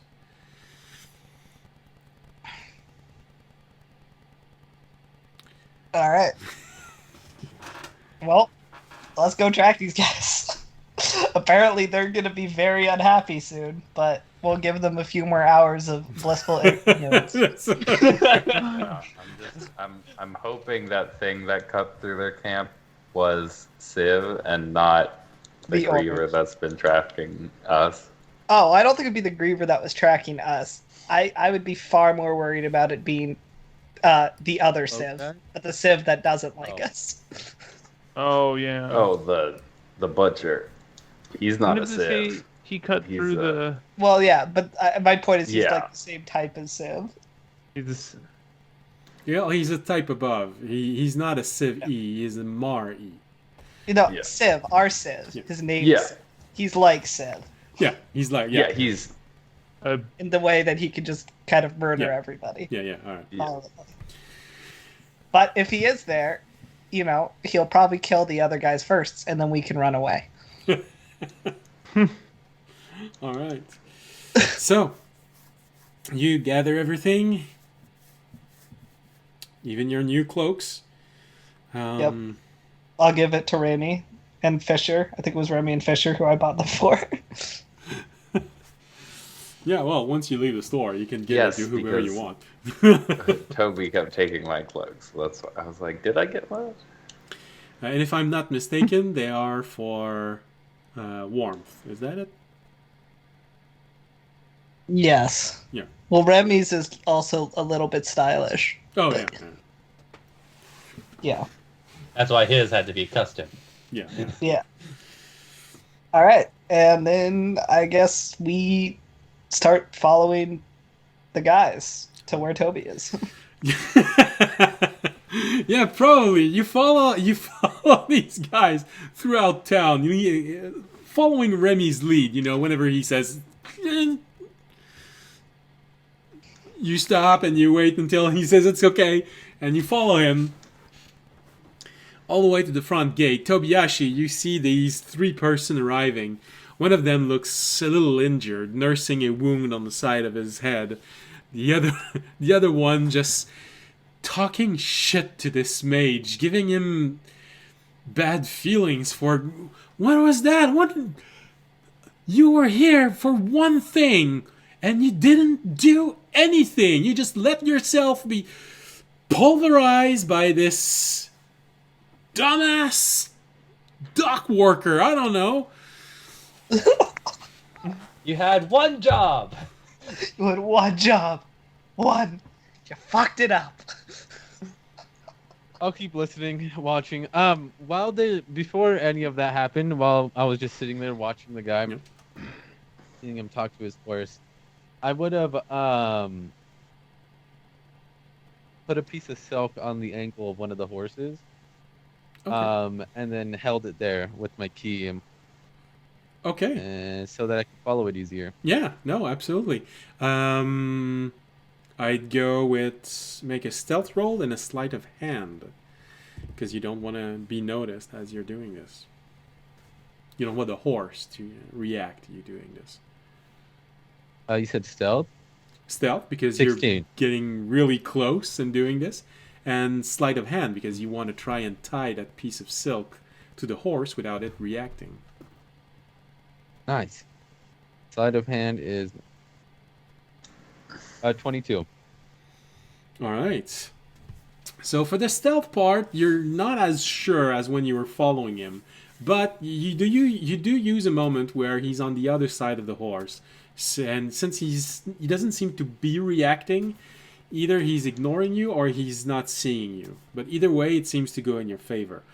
The second part, however, just goes flawlessly. You just bend down, rip a little piece of your silk, tie it around the horse ankle, one of his ankles, and just gently leave it there, imbuing it with a little bit of your key, so that you can always keep track of where it is, and keep it there, and you step away. You're mostly Then I stealth confident again, you weren't make seen. sure nobody else can see me. Now, with a 16, you're mostly confident that you weren't seen by them, and you're very confident that normal people from the village, from the town, did not see you. 16 for a villager is an extremely good roll. So, they'd have to be paying really close attention to see you. But an adventurer, a hunter, that's Yeah, that's why I wanted to stealth again, just in case. Like I know people are coming back to him. Yeah, I'll but try to, also like- time is passing. Time is passing. People Oh, have yeah, huh. eaten their breakfast. They're going to the temple right now, or some of them are going to the temple directly and coming back to eat their breakfast. So there are some villagers that are starting to walk around. So, and of course, Yeah, I know stay that's close, not the but I'll walk away a intention, little. but every time that you keep saying like going to temple, just like I just imagine a bunch of people walking around in yarmulkes. All well, right, I wait there for the rest of them to come now. I want to avoid saying church because church is a very single religion type of building. Temple fits for more type of faith in general, but yeah. No, I get it. It's just specific phrasing, but just like, and so they go to temple. All right. All right, and you wait there until you see everyone arriving. Well, of course, Remy sees you before you see him. Should I use pass without a trace, or are we being sneaky? Oh, well, then, of course, Remy sees you before you see him. Because now there's even a little bit of obscurity following them everywhere. Although for some reason, like like some moments just before, you can't help but feel like you can't help but like hear this sound of like. I guess I'll roll a stealth roll then to see what my stealth actually is. If we're Plus being 10. stealthy. And for some reason, Ramey's now wearing a hockey mask and holding up his kitchen knife. Oh my gosh. Audience also So has this it's scene. plus 10. It's plus 10, right? for Yes. pass without So a trace? 11? I got a 13. So with your 10? Oh, Yeah, God. I rolled a nat 1. Oh. I have a 25. That's pretty good. Even if I roll a natural 1, that's a 22. Do I even bother rolling? Or Well, because natural Help ones are me. different, you're just rolling to see if you don't get a natural one.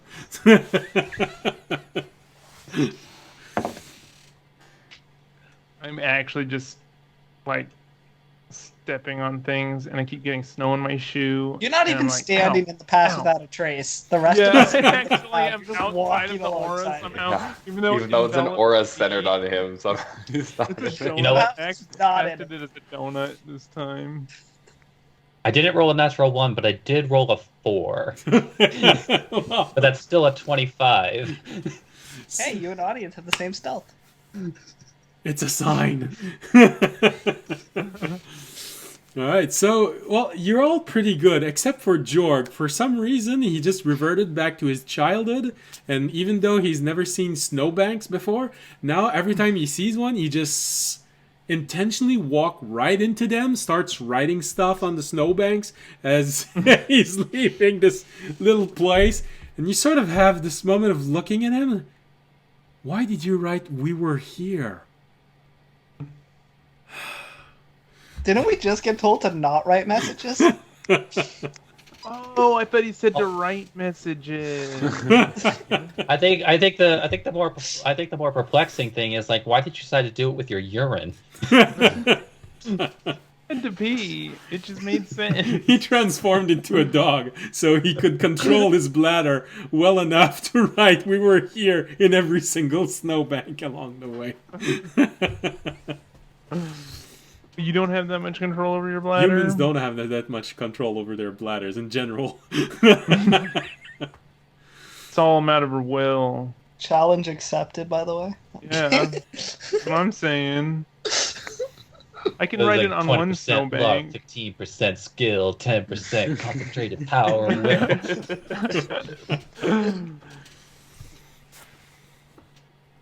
All right. So, with Jorg doing Jorg things as he moves along, and once every so often, He sneezes loudly. you recognize that there's a child who's actually following all of you, especially the trails that Jorg have been leaving behind. You know, when you're walking down the street and you realize that, oh, most people aren't seeing you.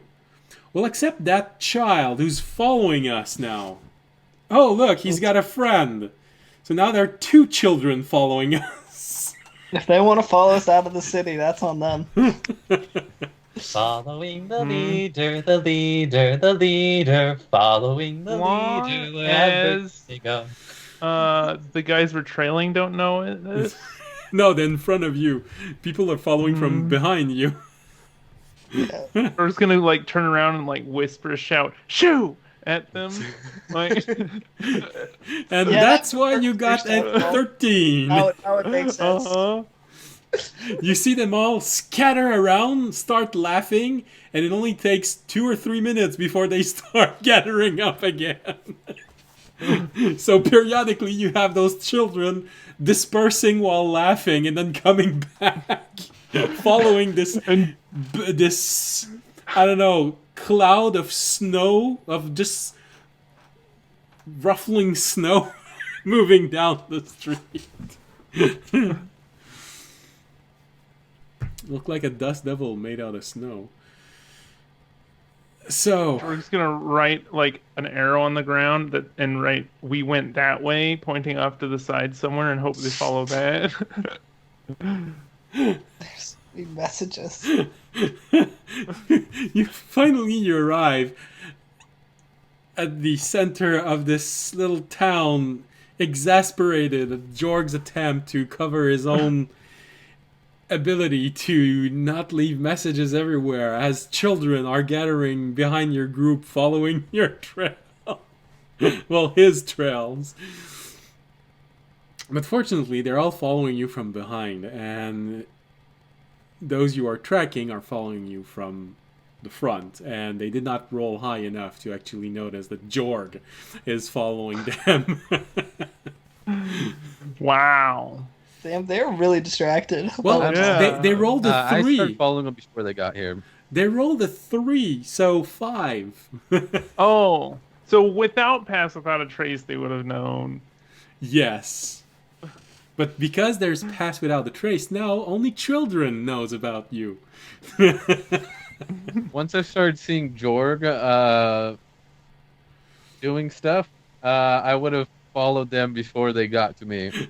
Well, you don't see Jorg. You see 5 children following a cloud of snow, and then you realize, oh, cloud of snow don't move by themselves. All right, there's someone in the group that's really not doing well in this.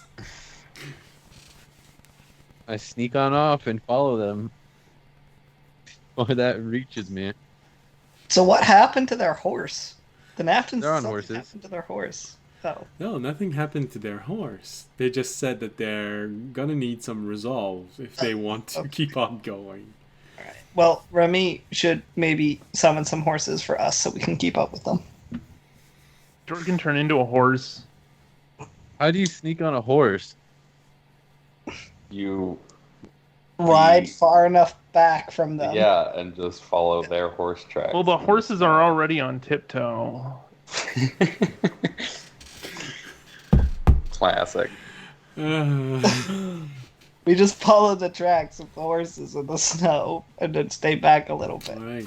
So Once we get to a spot where we all meet up again, I'll let everyone know that I could track them because I could see my key. Well, feel my key in what direction it's going. So Okay. basically, he has, as so long as that piece of silk is wrapped around the horse, he has a locate spell that has an infinite range. All right. Well, I'm going to use the 10 minutes then, I assume, to let them get a little bit ahead of us to summon Magna and jump on her. And then also giving Remy time to summon Phantasmal We're outside of the Steed. wall a bit of ways. We're not doing this inside. Yeah, we're not doing this in the middle of the city. Alright. We're just I will right in put the middle that. with everyone looking at us. I see you guys later. All right. Did the kids follow us out? No, once you start leaving, you see them laugh and you see them pointing in all your direction. You see a few people watching in the direction they're pointing at. But the important is that you were not seen by those you did not want to be seen by. But it is humiliating. All they really see is like the image of the abominable snowman. You see them disperse, screaming and laughing. They had a fun time. Now, if nothing else, you provided amusement for children. Yay! And then I guess we're riding on our Alright. on our mounts Alright. towards this place that we know got wrecked. All right, so as you move on, we're gonna go to a break because it's a good moment to go to the break. Maybe. Oh no, that's right. It's just the camera. It's not because you're on your phone. I was gonna say, audience, you have time to recharge your phone. Okay. Sorry, I'm used to when it's only audio. It's because you're on your phone. Yeah. No. All right. So I mean, you should probably charge your phone anyway, because it's. yeah, you know, My it's, Just so you phone's don't forget. 51% right now because I actually haven't really used it today because I haven't been looking at screen. Except to like occasionally check messages. all right. What do you do when you have a concussion? Well, we're gonna go on You're break, and we're gonna. you're supposed to not do screen, not read, not listen to music. Basically, just relax and All right. rest your Oof. See you all in 15 minutes. Bye. right. All right, I'll be right back. Hold on. Not listen to Wrong music?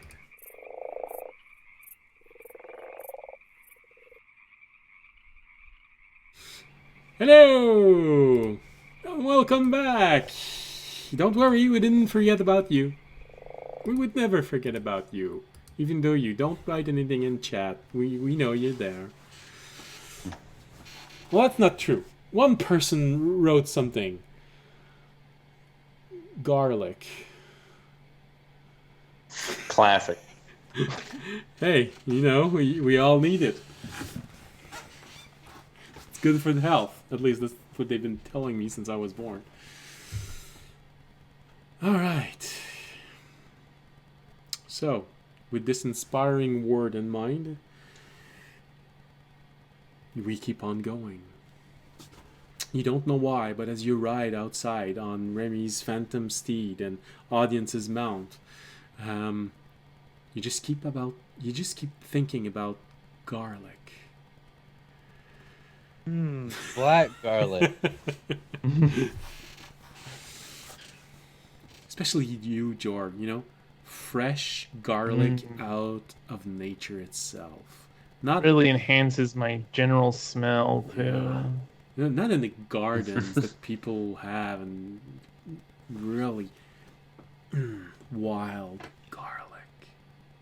No, actually, I can't help but express enough that I can't help but like emphasize enough that like thankfully enough time had passed to where like Jorg was not stanky ass when we arrived at the island.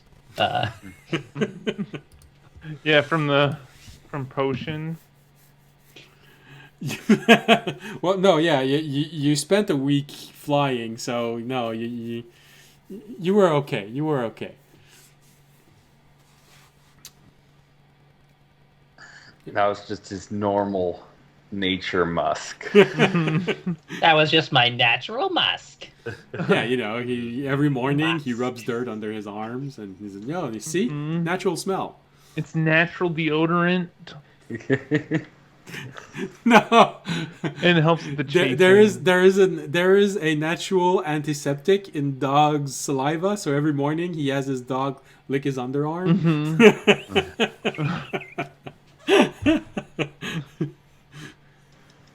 Oh man, I just pictured it. All right. Hanging out with Jorg totally upends everything Fisher thought he knew about more organic creatures' hygiene habits. You know, and And the sad part is that Fisher has hung around sailors. Yeah. but you know, you've never seen a sailor go to the bathroom and then having trouble clean himself up, then turn into a dog and lick his own ass for 20 minutes. Jorg does not do that.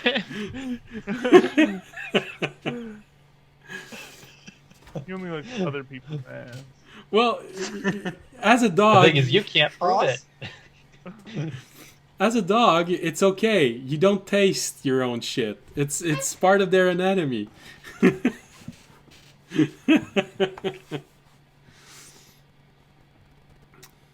All right. So, And if in case you're wondering, yes, it's true what I just said. Dog can't smell or eat or taste their own shit. I think we've actually discussed that on the show before. I wasn't sure if it was on the show or during a break. But Important enough that it needed mentioning multiple times. you never know.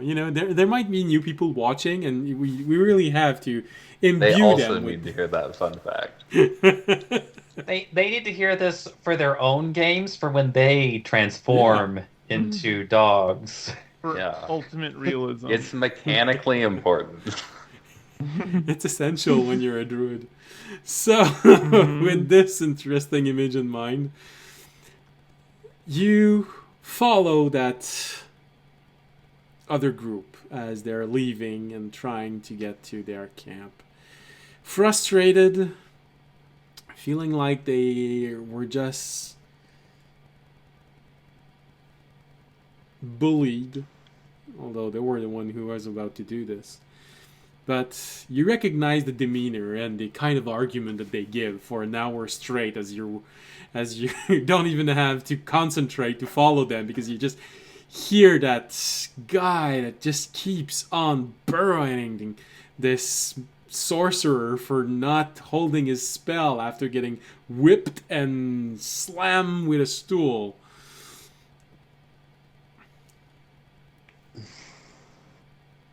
So you follow them for a while, then eventually you have to stop, and Remy has to recast his Phantom Steed. So they start having a little bit of a lead on all of you as this is happening. Not too much. Because of Tobiyashi, in their position, and because of the help that Nathan gave, so that you knew roughly where you're going, it's not hard to follow them. You're going in that direction, and then Tobiyashi just keeps saying every once in a while, oh, I think they stopped for a moment. Okay, no, they started going again. Oh, slightly to the left.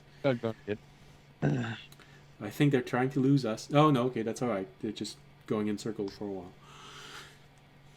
So Starting to think that maybe they got lost. they're just moving in circle. I don't know why. They took a U-turn. We've been following them for 6 hours, and they just keep going in circle. John, we've turned left 16 times. And this is when you realize that they're actually tracking someone. They're tracking you, tracking them. This is why it's going in circle.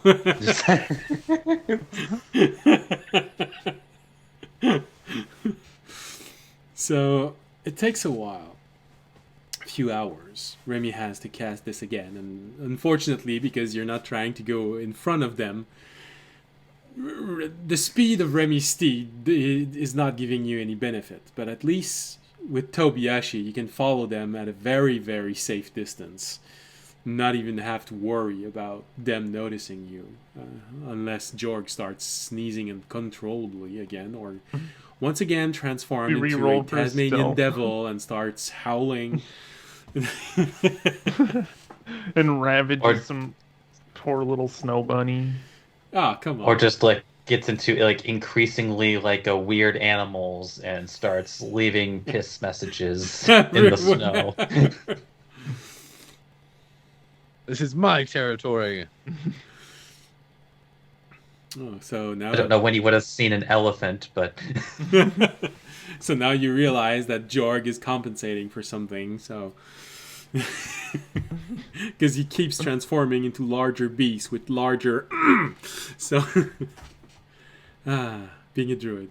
I transform into a barnacle because they have the largest dick to body size. No, the royal clam.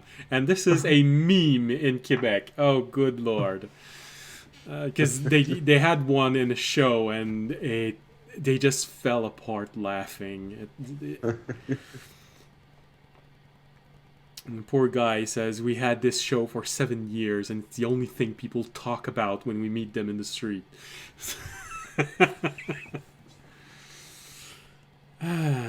The royal royal clam. I should try and find the clip of this. Even though you won't be able to understand anything, you'll at least laugh with them. So, you follow them an hour, 2 hours, and somewhere between, it'd be somewhere inside the third hour of following them, Tobiyashi, you feel them slowing down and stopping. And they're just not moving. Now, you don't know if it's because everyone's dead or if it's just because the horse has stopped, but they're not moving anymore. They're not moving, guys. I think they finally stopped. How long have you been following? They said half a day, right? Oh, that's a walking. 3 hours and a half, about. So, nearly half a day. You guys say something about there being like a murder there or something? While you were following them, that's the big question. Did you talk about Tobiyashi of what you're expecting? Otherwise, that's the first time he hears about this. They might have just seen that. Maybe we should sneak up more, or I'd go for a good killing right now. Just right now? Just right now, yeah. It like 2 minutes ago, it like came into my mind. Intrusive thought. I want to kill them.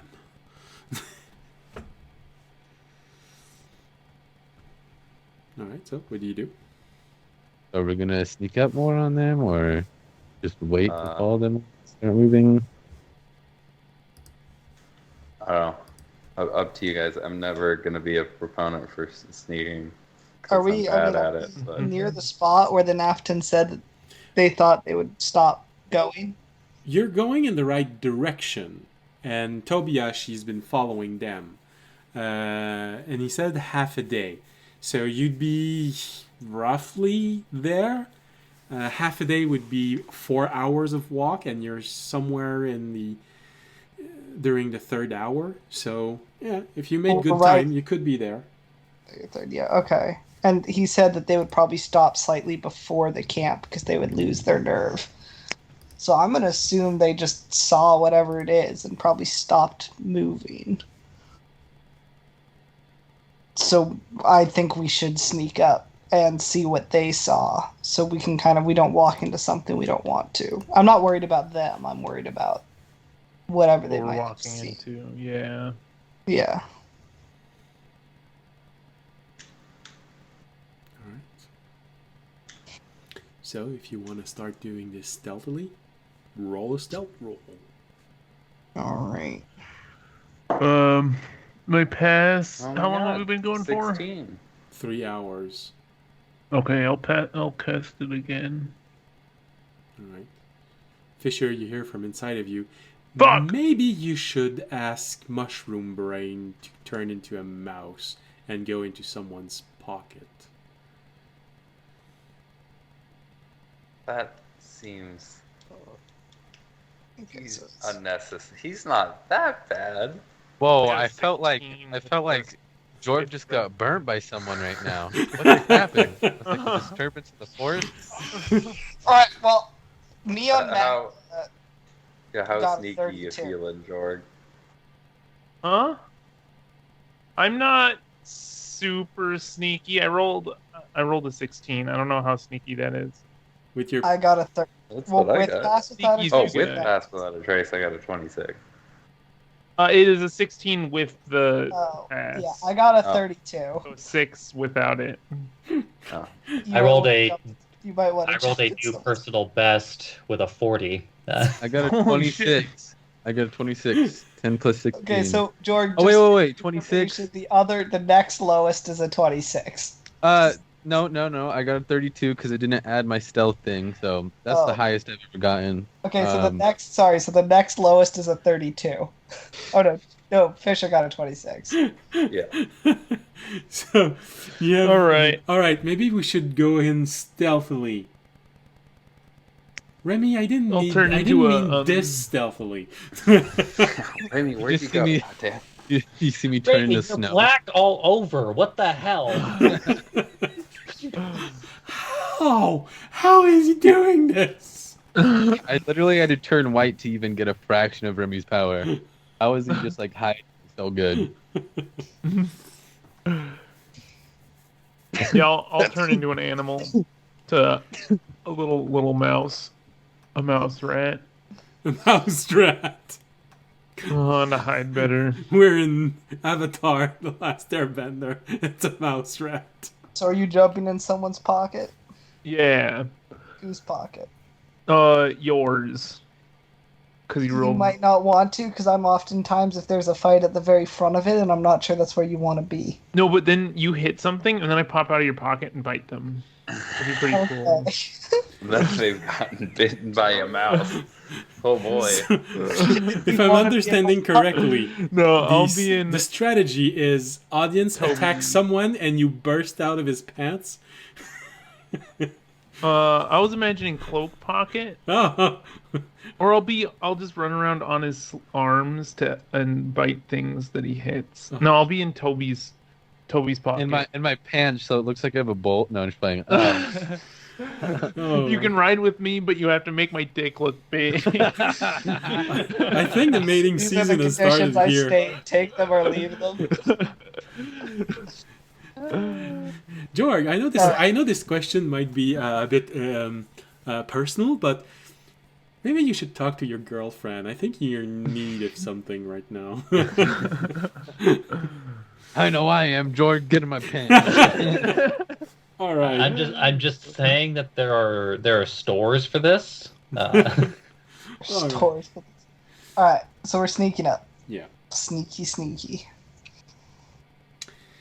All right. So you start moving forward stealthily without doing any noise. Audience, you muffle Jorg's noises as he's a mouse. Jorg, you have this Well, I moment. think it's in. I'm he's in with Toby Toby's. instead. Oh, okay. So I don't just get squished. Oh in his man, pockets. that's not better. He's the only one who actually killed someone in cold blood. So he muffled the sound, and for a moment you're afraid that he's gonna twist your head. I have the cuteness aggression thing where I look at him, I'm like, oh, I want to crush it. No, he's so cute. I want to kill him. Yeah, he says he wants to make you comfortable, so he wraps you around with the silk, but the silk keeps getting tighter and tighter, and you have this moment of, is this how a mouse feels when he's with a snake? Damn it. So, you all get closer and closer.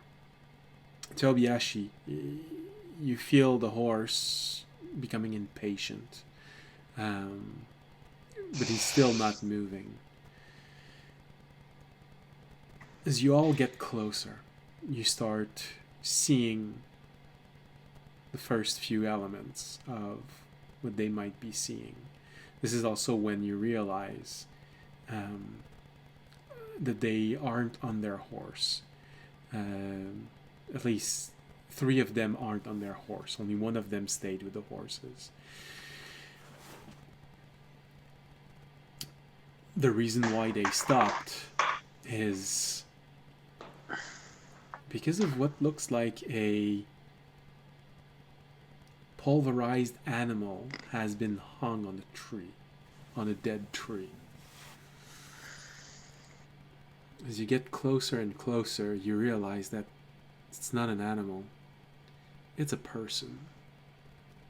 It's a person that has been so badly mangled, it just looks like ground meat hanging on a tree. Ew. I want to stick that in a burrito.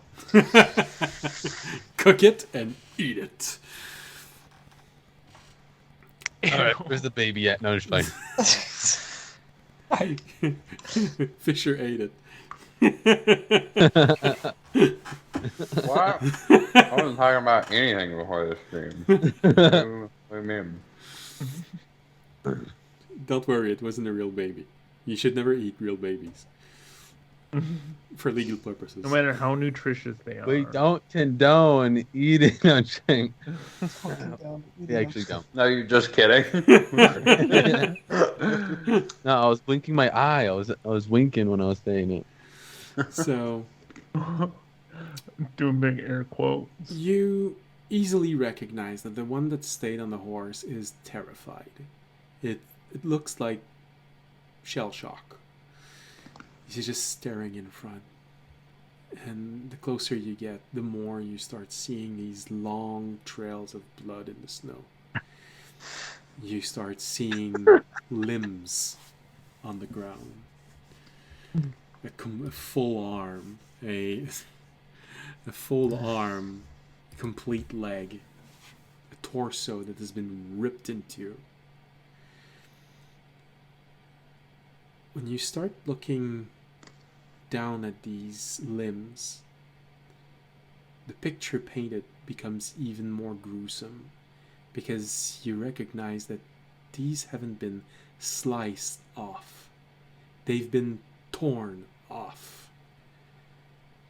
You see these large gashes that looks like talons that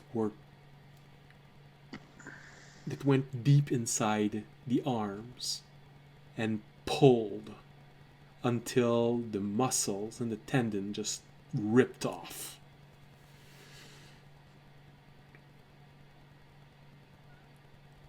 Eventually you notice the three others that you've been following. They're on the other side. They are completely baffled. One of them is sitting there and rocking in the middle of this snow field that's nearly completely red, covered with bits of human meat and probably a few horses. The two others are going through, trying to identify bodies. You can try to get even closer, get an even more accurate feel of what's going on, but you might be noticed by the two others rummaging through the piles of meat that once were people. I released my key now that we found them. Okay. Actually, I shoot Silk out of the key. No, I'm just playing. I shoot Silk out of the silk. My lightning And bolt create a goes bed? through it. He can't do it yet. I can't do it yet. Yet. He will at one point, but not yet. He's not that silky smooth yet. Yeah. I need Nair first. So are we going? I'll talk to everyone else. So what are we doing? We gonna kill him? Kind of want to kill him. I mean, I feel kind of bad for them. They probably just saw all their friends murdered. Judging from what you can see, it happened before they arrived. Yeah, well, it happened, but I'm saying All that- their, all yeah, their- but all their friends are. I'd like to look for any trace of Civ that I could find. Does this look like it was done by Civ like that one time? Right or... now, it doesn't. But you can't see more than maybe 20% of this battlefield from your point of view. Civ has a very methodical way of killing.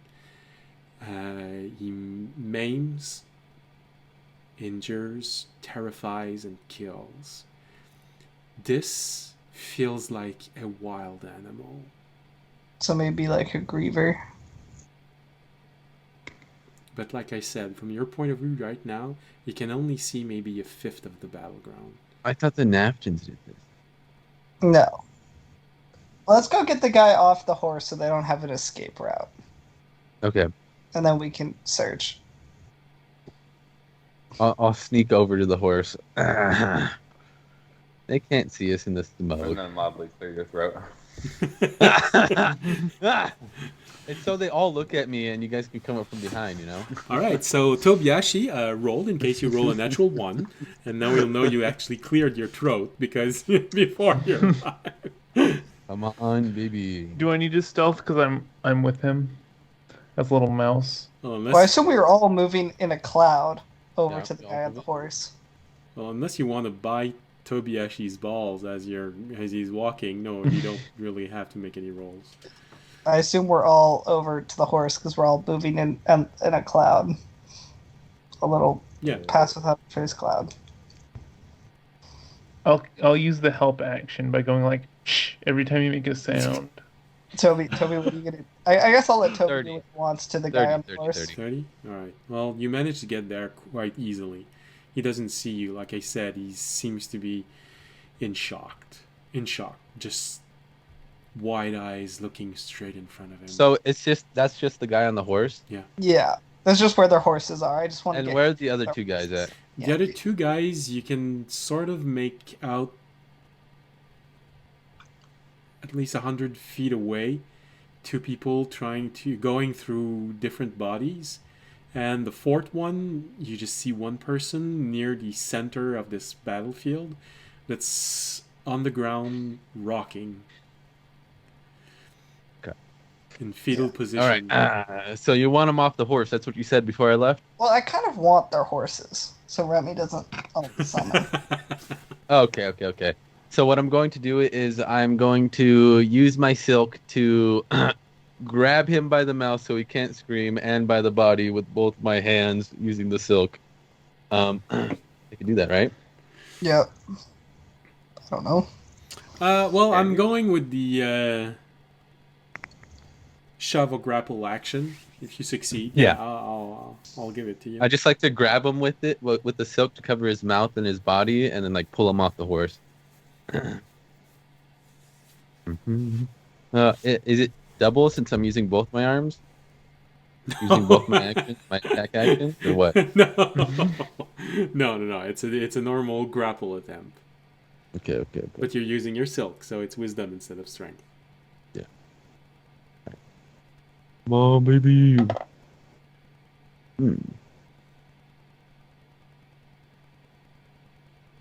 19.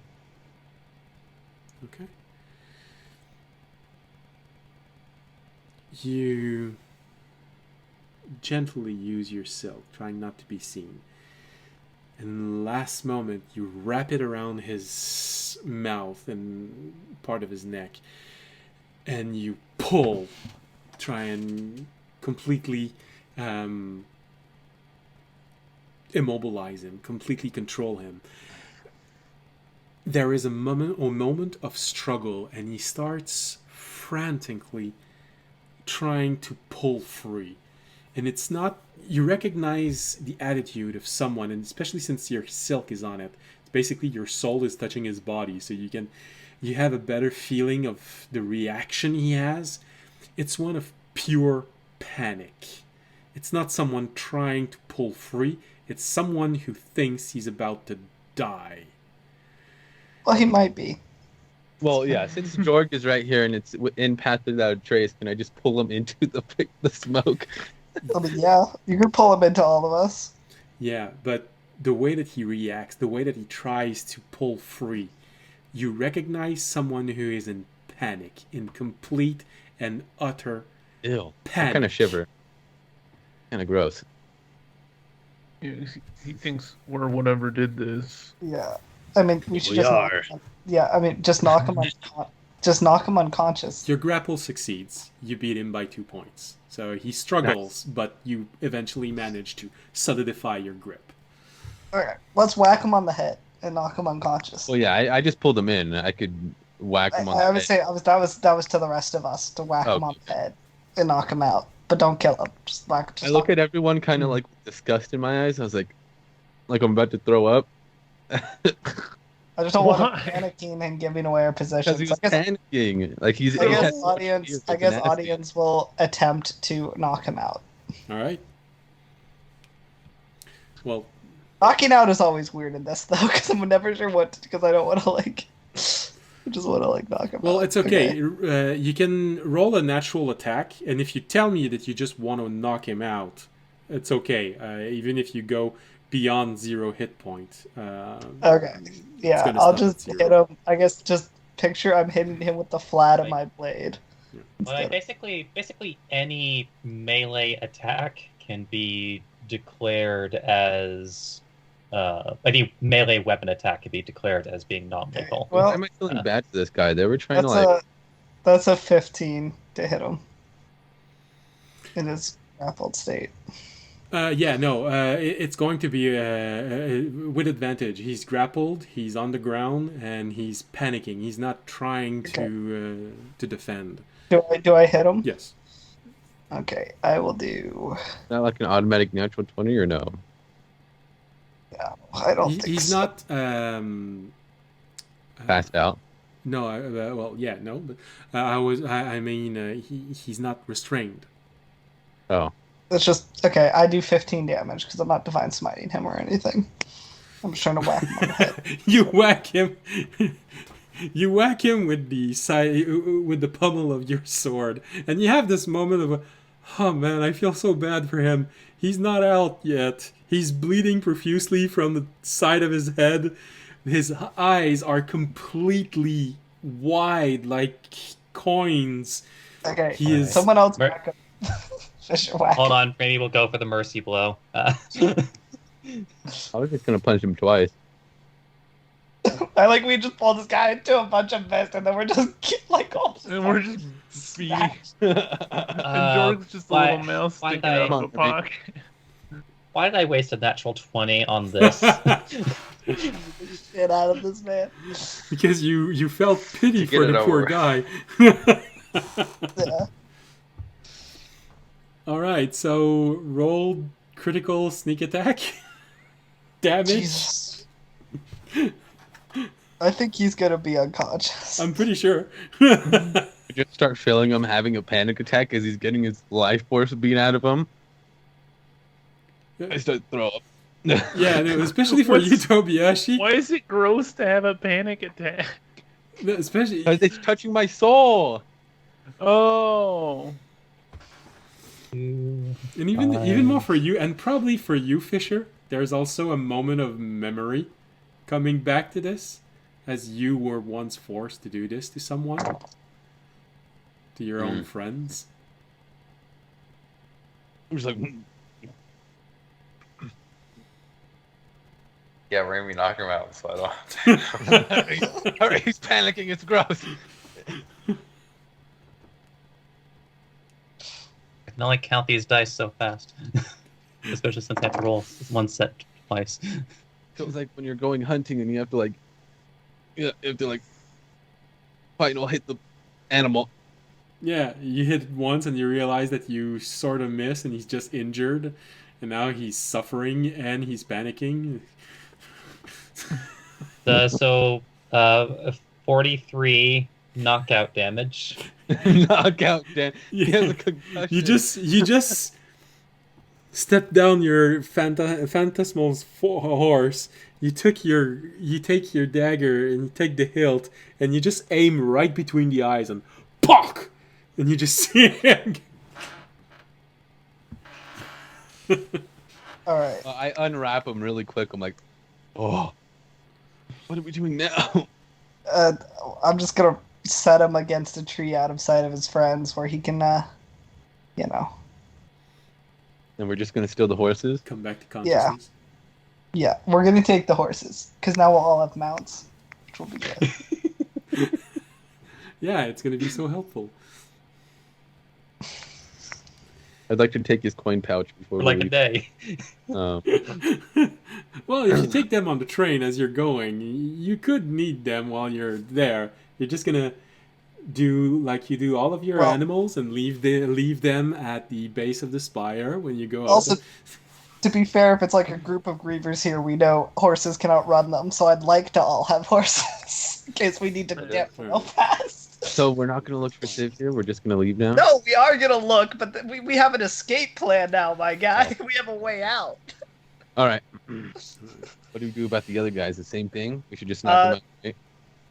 I have a feeling they don't really want to fight.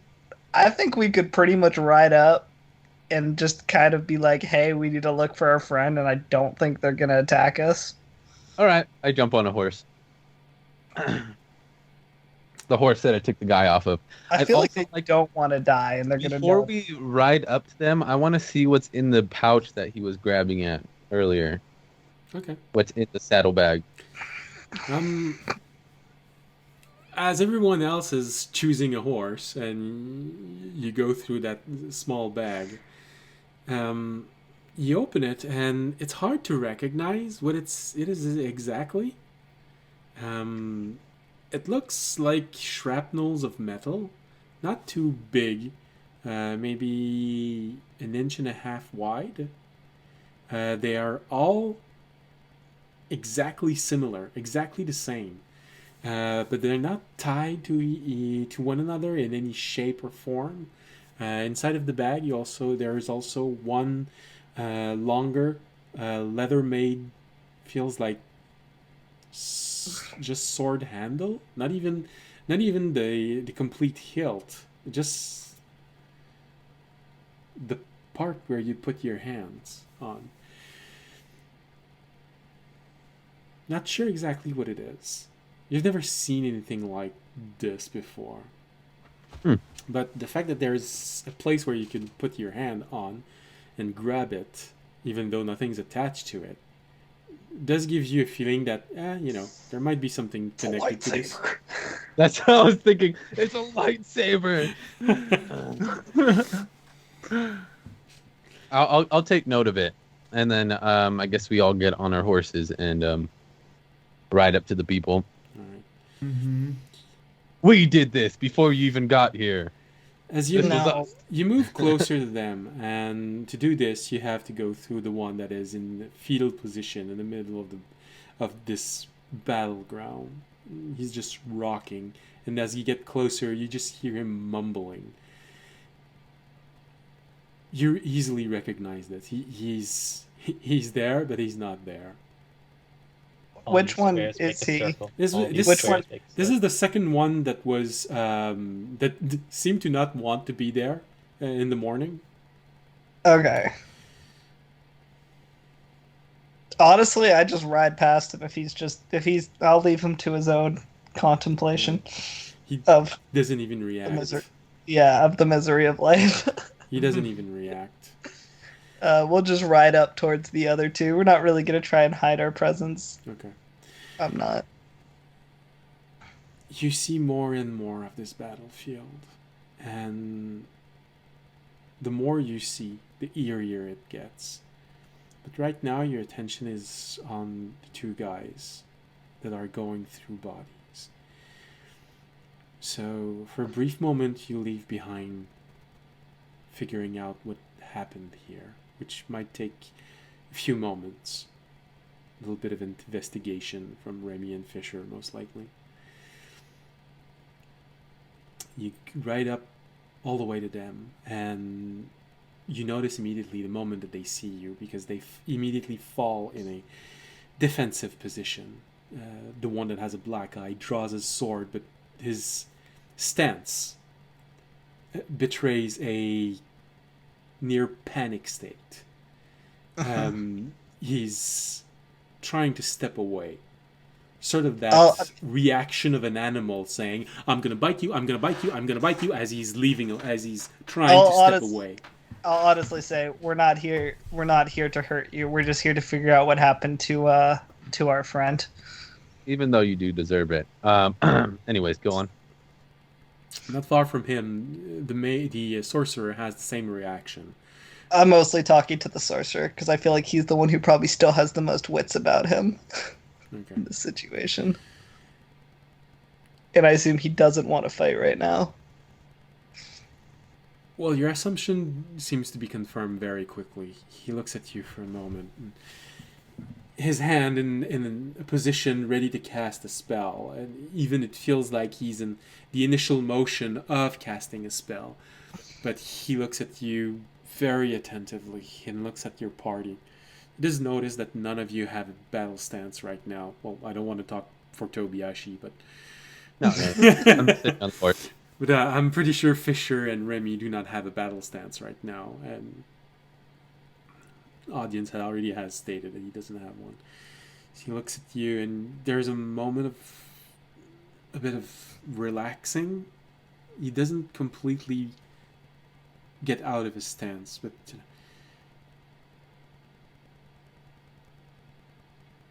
Is this your fault? No. We did not do this, nor did any of the compatriots we have. He's looking. Sorry, yeah. He's looking around, trying to analyze everything he has, trying to figure out if you're telling the truth or not. If we had done this, why wouldn't we have just killed you, just like everyone else? Why are you here? We're here to find any possibilities of where the unit that you guys captured may have gone. He was, or what might have happened to him.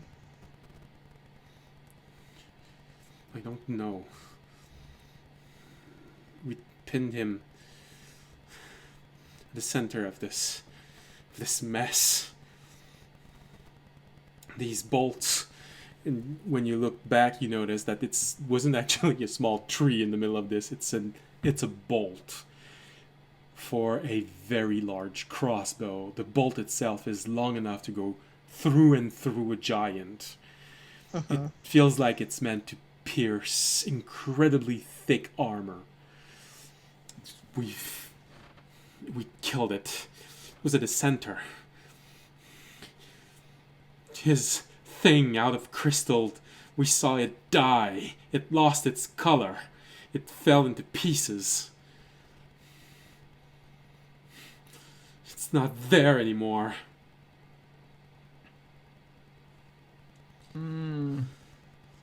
Alright, before I lightning nudge, I have one more question. What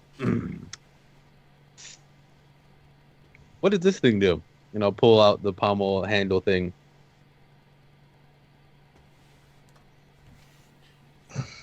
Where did you get that? Was in this bag, in this horse? How did you get that? Is he still alive? Oh yeah, Yes, he's fine. He's still alive. He's unconscious He's a little behind bit the tree panicked, over but- there. Yeah, he's a little limp right now.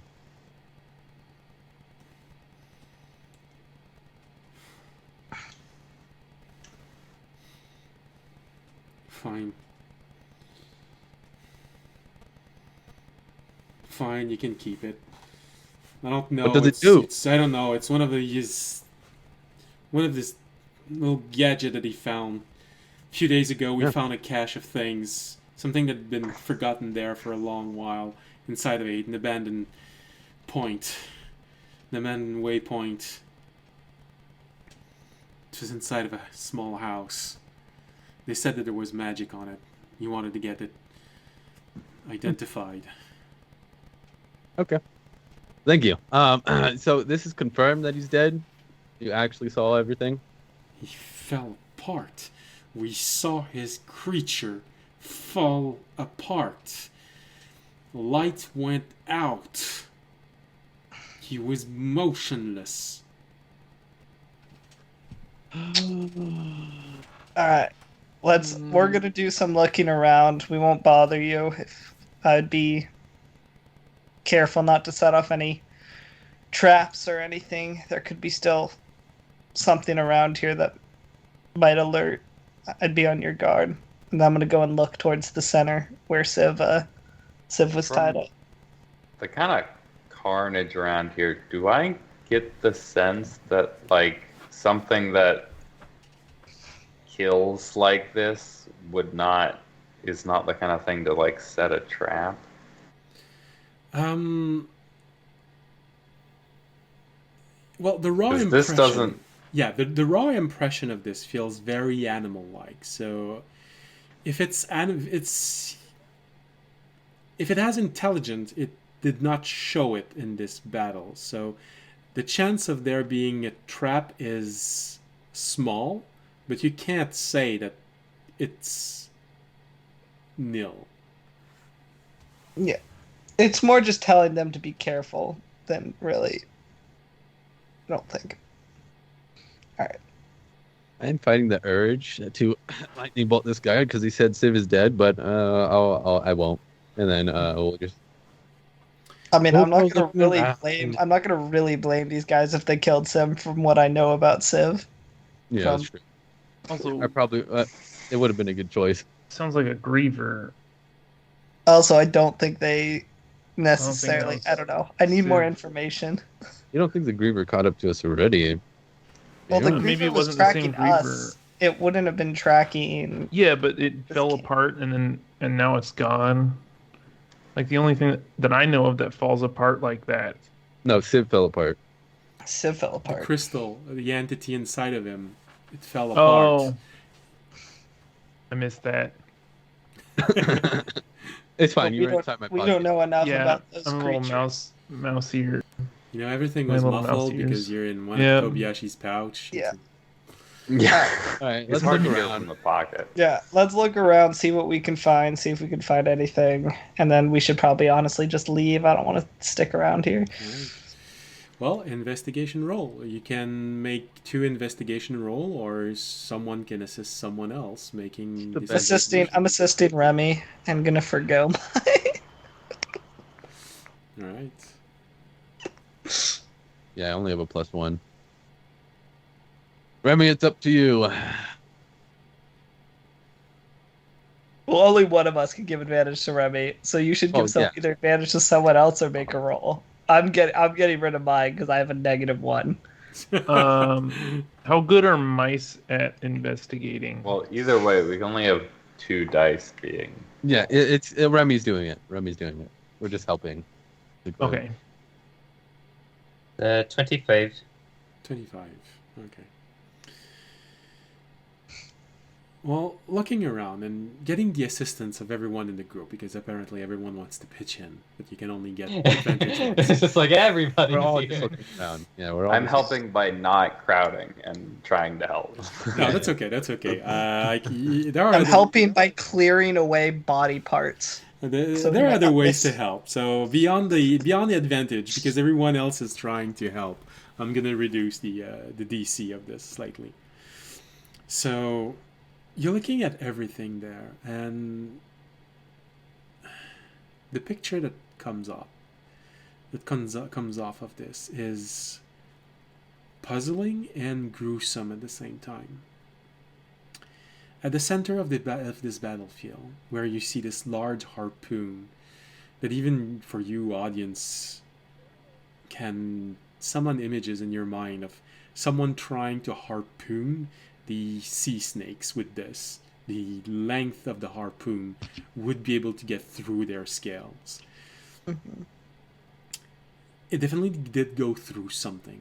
You find pieces, shards of crystal on the floor, the same type of crystals that forms Civ's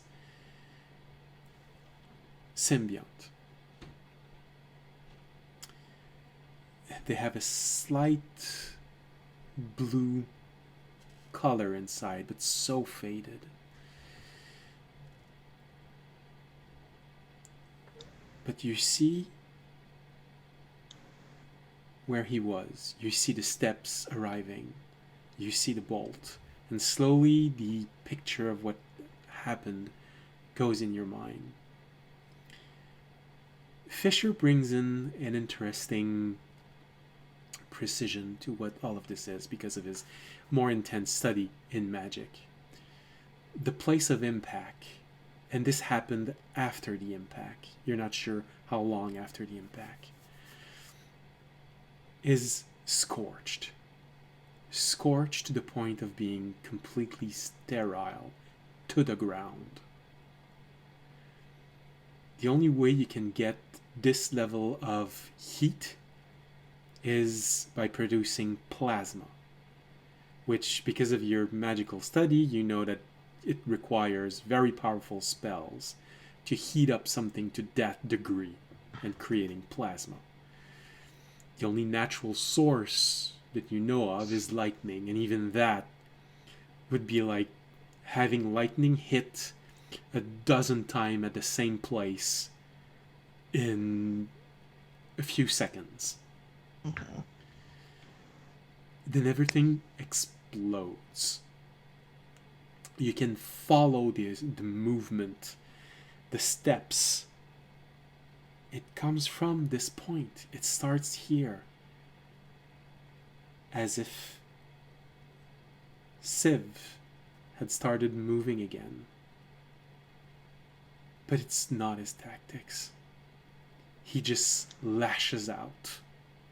The wounds are those of large claws.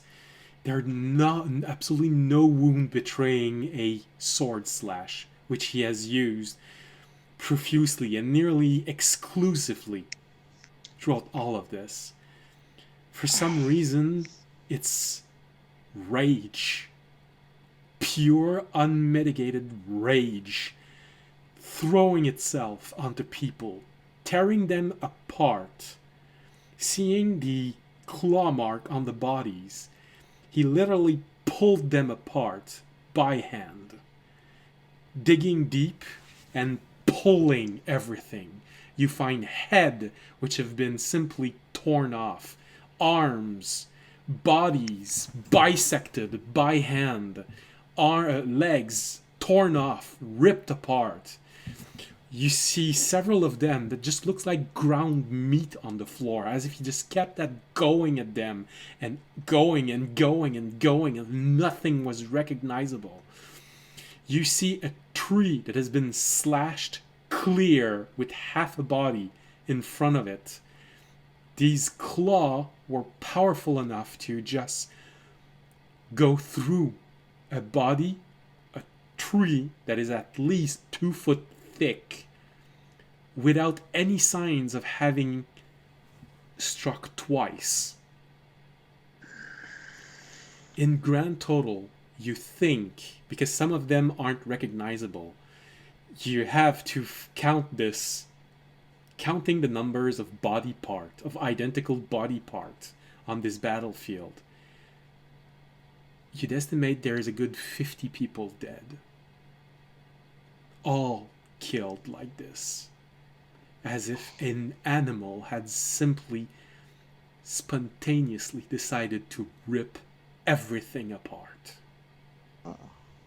Is there any sign of which direction or like where it might have gone after murdering all of them? North. Okay.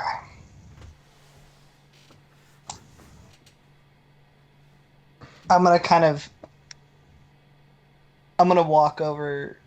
Well, I guess I'll wait for Remy to tell us all of this, or somewhat figure it out. Remy and I think Fisher, because with the magical elements. as a group to do so. Okay, so Fisher already knows. So I guess I'll wait for Fisher to explain this to all of us. Like, I'll wait for Fisher to explain this, or like humor Remy for a moment, and then turn to Remy, and then turn to Fisher. This, I guess, still kind of accurately wasn't Civ. At least not how we have ever known him.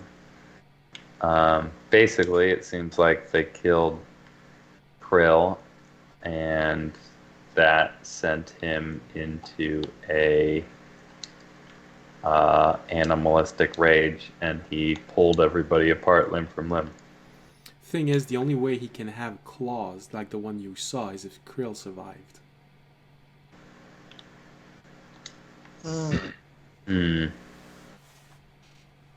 So Krill might have been damaged in some way, dead or damaged, or he may have lost his identity. Maybe. Well, wait. Before we try to go after him, how do we know he's gonna remember who we are? What if we get ripped apart? Oh, well, I don't necessarily. I don't see why that would affect his. I think we don't necessarily. An alternative picture. I want to be honest. Unless you know more than I do, I don't think we necessarily know enough about the relationship between the symbiotes and like how much of their sanity or any of that is tied to Krill or the symbiotes.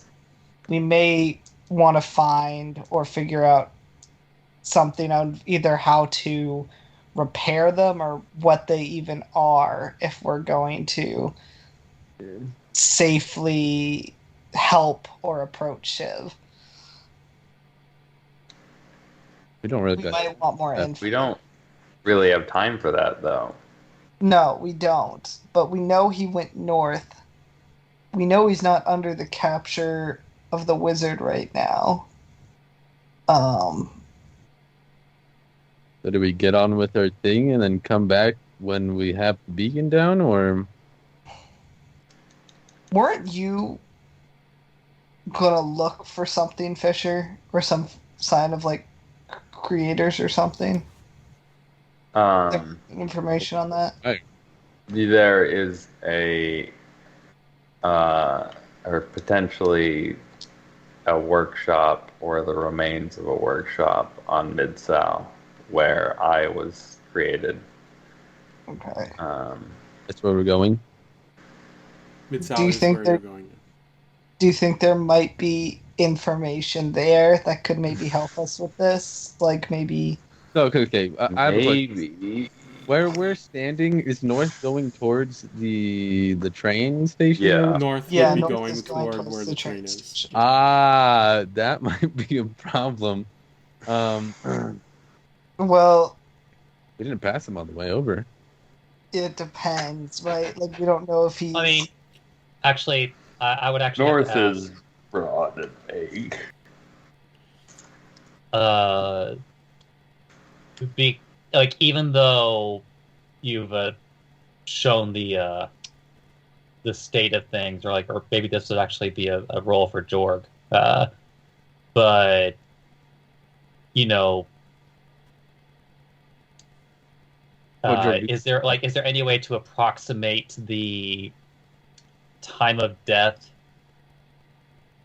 with any number of these bodies, or or is the cold kind of like making it a bit too delayed? It's making it harder, meaning the DC would be higher. But yeah, a medicine check could give you that information. We also know that Nafton said right before we left that something had happened about an hour ago, or around an hour ago, which means that would have been about 4 hours and a half. 4 hours ago. You'd have confirmation if Jorg succeeds his medicine check.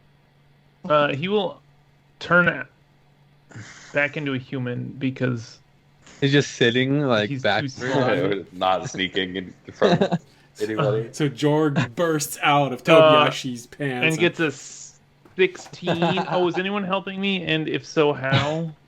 I could help you. Medicine, right? Mm-hmm. Yeah, I have a +6, so I'd give you advantage, I guess. Yeah. Unless you want me I to. have a +7. If you Okay, help, yeah. it's advantage. Advantage. I'm pretty medicine 16. surprisingly. Mm-hmm. All right. So the grand total is 16. 16. All right. Well, it's a bit hard because it was very cold in the morning, and you're having a little bit of trouble. Some bodies, like I said, look like ground meat, and for them, it's impossible to figure it out because the cold sipped in everywhere, and honestly, you're not sure where the head is on those. So it's hard to tell. Fortunately, some of the dismembered limbs are intact enough for you to figure out what is because of the cold and what is because of how long they've been dead. You eventually figure it out looking at the top half of a bisected torso, which doesn't have a head or arms anymore. Yeah. Yeah. So it's just Guy looks the dead. chest. It's just the top. Yeah, it's just the chest. Mm-hmm. Nice. And also, Jorg, because of medicine, you also have a good sense of the type of strength that you need to be able to pull this off. And none of you have that kind of strength to simply pull off arms of people. Especially ripping a torso in half. I think an orangutan came through here. Or a Wookiee, Well- whatever that is. Well, well, a baboon would be able to pull off an arm of someone, I think, but not the torso. So you're looking at something that has well over 30 or 35 of strength in D&D term. Damn. All right. As for the time of death, you would estimate that it's between 4 and 5 hours. If anything, I think he might be going back to that workshop place that Fisher was trying to find. Oh yeah, and one other detail that for the investigation of a 25 that a 25 would also give you. All of this happened so fast. Most did not even have time to draw their weapons.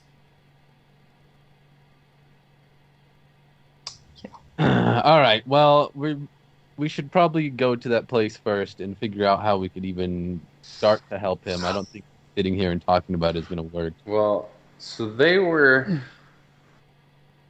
I don't know if. Could we check the pieces of krill that are on the ground? Do they still have any magic or like life people? Oh yeah, I for sure pick them up. Okay. Um, Can anyone, But yeah, I could specifically check them.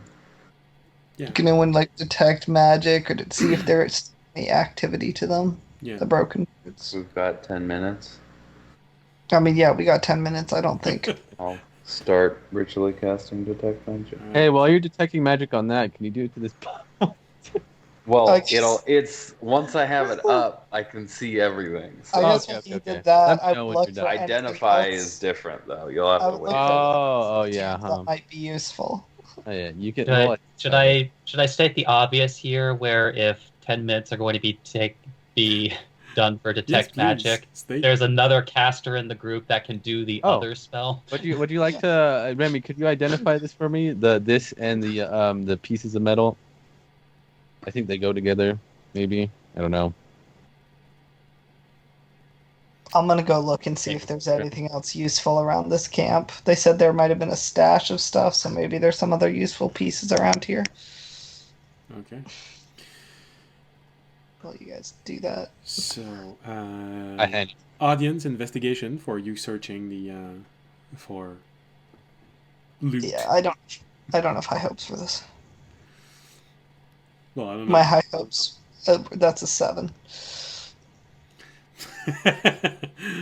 You find a small cache of money, few object. It was most likely stolen, and you find the trophy. You know, someone obviously had taxidermy skill in there. You find a stuffed animal. Alright, well, I guess I'll take the money. Whatever that is. All right. Oh, that's interesting. So you find a grand total of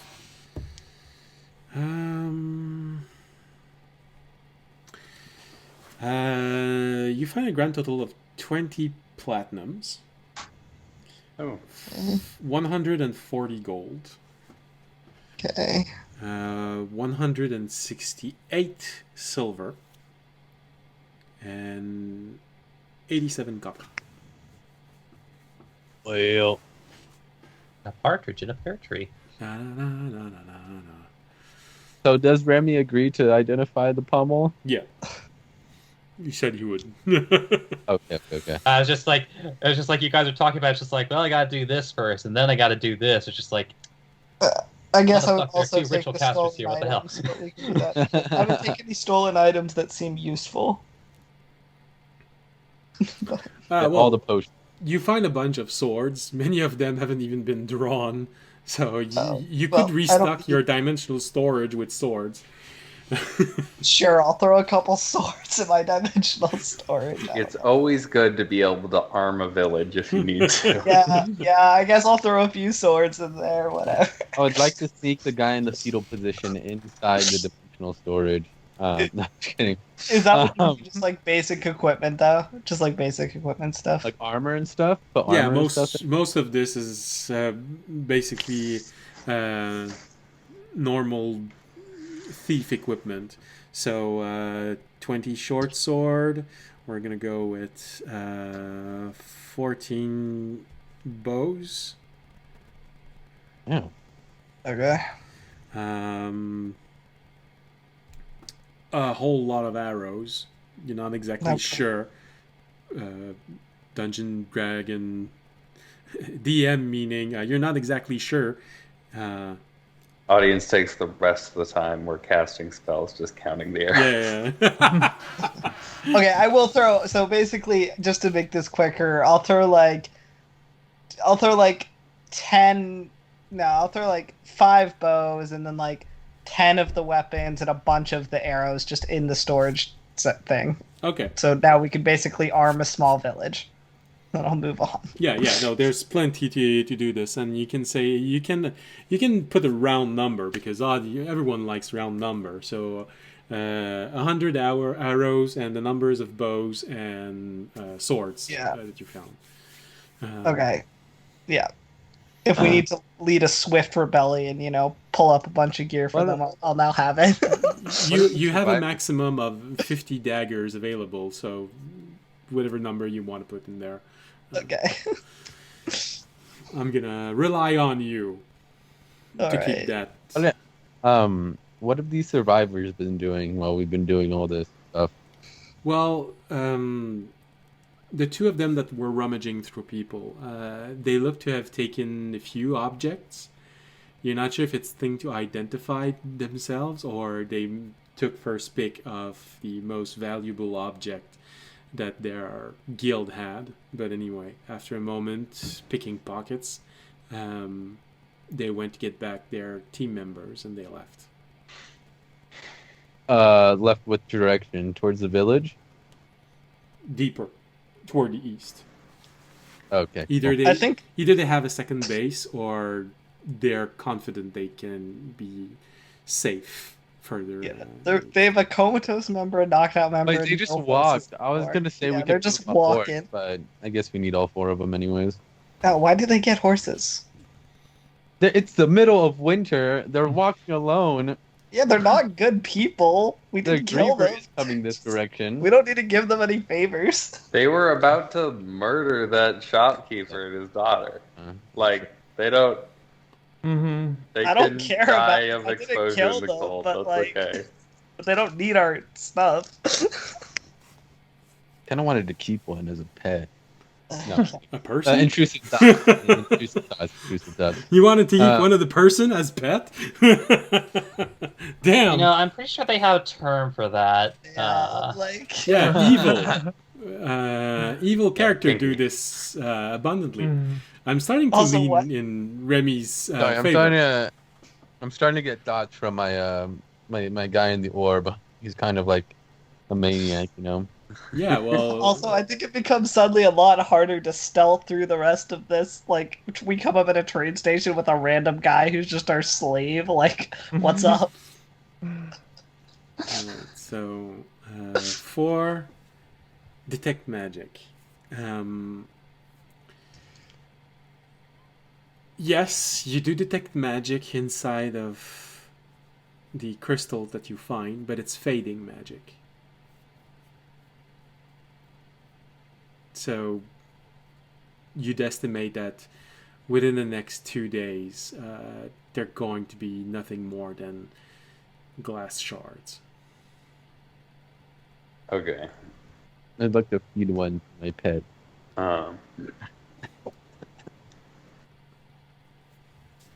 Yeah, so Consume it. there is a little juice left in here, but How many you have? it seems Krill is probably dead, and what's left of his power is going to be gone in a few days.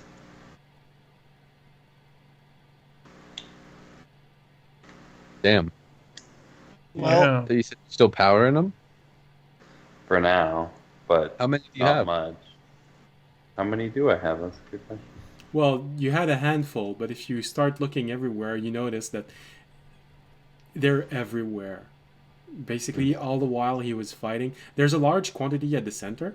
It feels like he originally tried to protect himself by creating a wall. So you find a large quantity of them in this place. But throughout the fight, it feels like pieces of shards were just detaching themselves as he was ripping people apart. So one thing I might get from that is maybe Civ's used a lot of the remaining, so which means he might actually be like quite weakened. Like he might not actually, because he might have used a lot of the remaining power to Go on a basically rampage. go on a rampage, get free. But he's probably going to be like losing most of his power over time. Yeah. I'm gonna pick up a shard and feed it to my ball. I want to see if anything happens, just as a test. And I don't. His mind might not be gone. It might just be he was just using the last of his power to. He was obviously very enraged as Krill was his longtime friend, but we don't actually know if his mind's gone in any way. Yeah, I can't imagine losing Terranab. Would be horrible. I don't know what I would do. Do I even have to insight that? Oh. I don't think Well, so. in case you have natural one. But I think Civ was very close with Krill. Yes, he was. I think they were like best friends that are basically. I don't believe Civ was ever sentient without Krill. Well, that's my. Oh, so maybe he went his- back into his like his might blue if meanie. if he lost his sentience. Yeah, sentient. Because back before he had Krill, he was just a killing machine. I That was honestly his whole think shtick. it might be better to find him sooner than later, because any sentience he might still have even if he is. So let's say worst case scenario, he is losing his sentience. I think it might be better to find him now before he. Yeah. sooner rather than later, as he might Well, still have some memory. we have like a day, 2 days, a day and a half.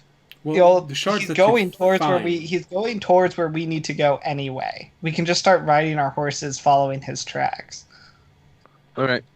Mm-hmm. So Remy, what'd you find out? Remy, the object that you have in your hand is a very, let's just say, visually iconic object. It would translate to a chain sword. Oh. Sick. If you attune to it, you can basically make it a. It will have the appearance of a Chinese short sword, but you can pull it apart and make it a metal whip. Let's No, go. I know, not that. That'd be awesome though. Yeah, don't let Raimi get a hold of it. When is all of our when is all our party just getting whips? Well, imagine Remy having two whips. I mean, I could use it if it's a finesse weapon or a martial Yes, weapon. I intentionally said that it was a short sword because it would allow you to use it. You're fine to use it. Totally. All right, cool, Mhm. cool. So Thank you, Remy. Wait, so that's with the metal parts with it? yes, that's what the the metal part, once you're attuned to it, they simply reconnect and they solidify. What do I unattune to now, though? We already have a weapon, don't you? Yeah, I have the Ash Meteor Hammer. I have the Kinson pen. I could unattune to the pendant then. I just have two Well, things. you'll have time to think about this because I think today's stream is ending in between 5 or 10 minutes. Yeah. So I think my vote is for, honestly, just since he's going the way we need to go anyway, just following his tracks and Yeah, trying to okay. catch up with him. That sounds good. Yeah, I think that's a good idea. And seeing if he has any memory left, like what we could do. Maybe he has some information on who could help him if someone can help him, and maybe we could at least, I don't know. Because, like, honestly, worst case scenario, he, fully regresses and returns to the Spire. Yeah. Alright, let's... he might at least, or if he's at least losing his memory, if maybe he'll leave a message for us, even if we can't catch him. I don't know. Oh my god. No, okay, yes. It broke. I was like, why don't we just call him? But his specifically broke. He's Never mind. Yeah. All right. Let's go. Let's hurry. We all have horses. Let's go. Mm-hmm. All right. So you go back on the horses. Well, go back. You go on your new horses. Woo! You go back to the way station where, if you do this right, there might be a train waiting for you there, allowing you to cross through to Mid-Sal, provided you know how to handle a large spider-like creature trying to eat you as you're trying to cross. Yeah. So, go back on the horses. Easy. And for most of the day, for another 3 hours, I thought we were tracking Sev on the horses. We could. Well, Mhm. the thing is, if you miss him, you have to take this into consideration. If you miss him and you go directly to the track without going to the station to get your train, it's several weeks to walk to the other island on these tracks. Well, no, I know, but I'm saying we know we were like 4 hours behind him. We don't know how far ahead he was. Okay. And he was headed north, right? Well, yeah. But north, so either he has a way to cross without using the rail. In that case, if you miss him, then there's a chance that you'll miss your opportunity to get a free train. Oh, I see. Okay. If he took the rails, then there's a chance that you'll meet him there. And you could decide to walk all the way to the other side with him. And if he remains... So you're saying if he's going to the rails anyway, if we go take a train, we'll probably run into him. If he anyway. takes the rails, yes. If he does not take the rails and he has another method of crossing, then you're, as you all like to say, fucked. Yeah. Okay. Okay. Well, Or in that shit case, out of luck. okay. In that case, I guess I thought there was another. Okay. In that case, we should probably go back to the way station and try and catch the train and hopefully meet up with them. All right. Hopefully he's not lost everything by then. Well, like I said, it's 3 hours to get back there. So when you arrive at this town, it's probably in the reach of... All right. So it's 4? 6, I was gonna say 3:30, but yeah. Yeah, like 3:34. Yeah. Depending on how long. So yeah, you get back there, and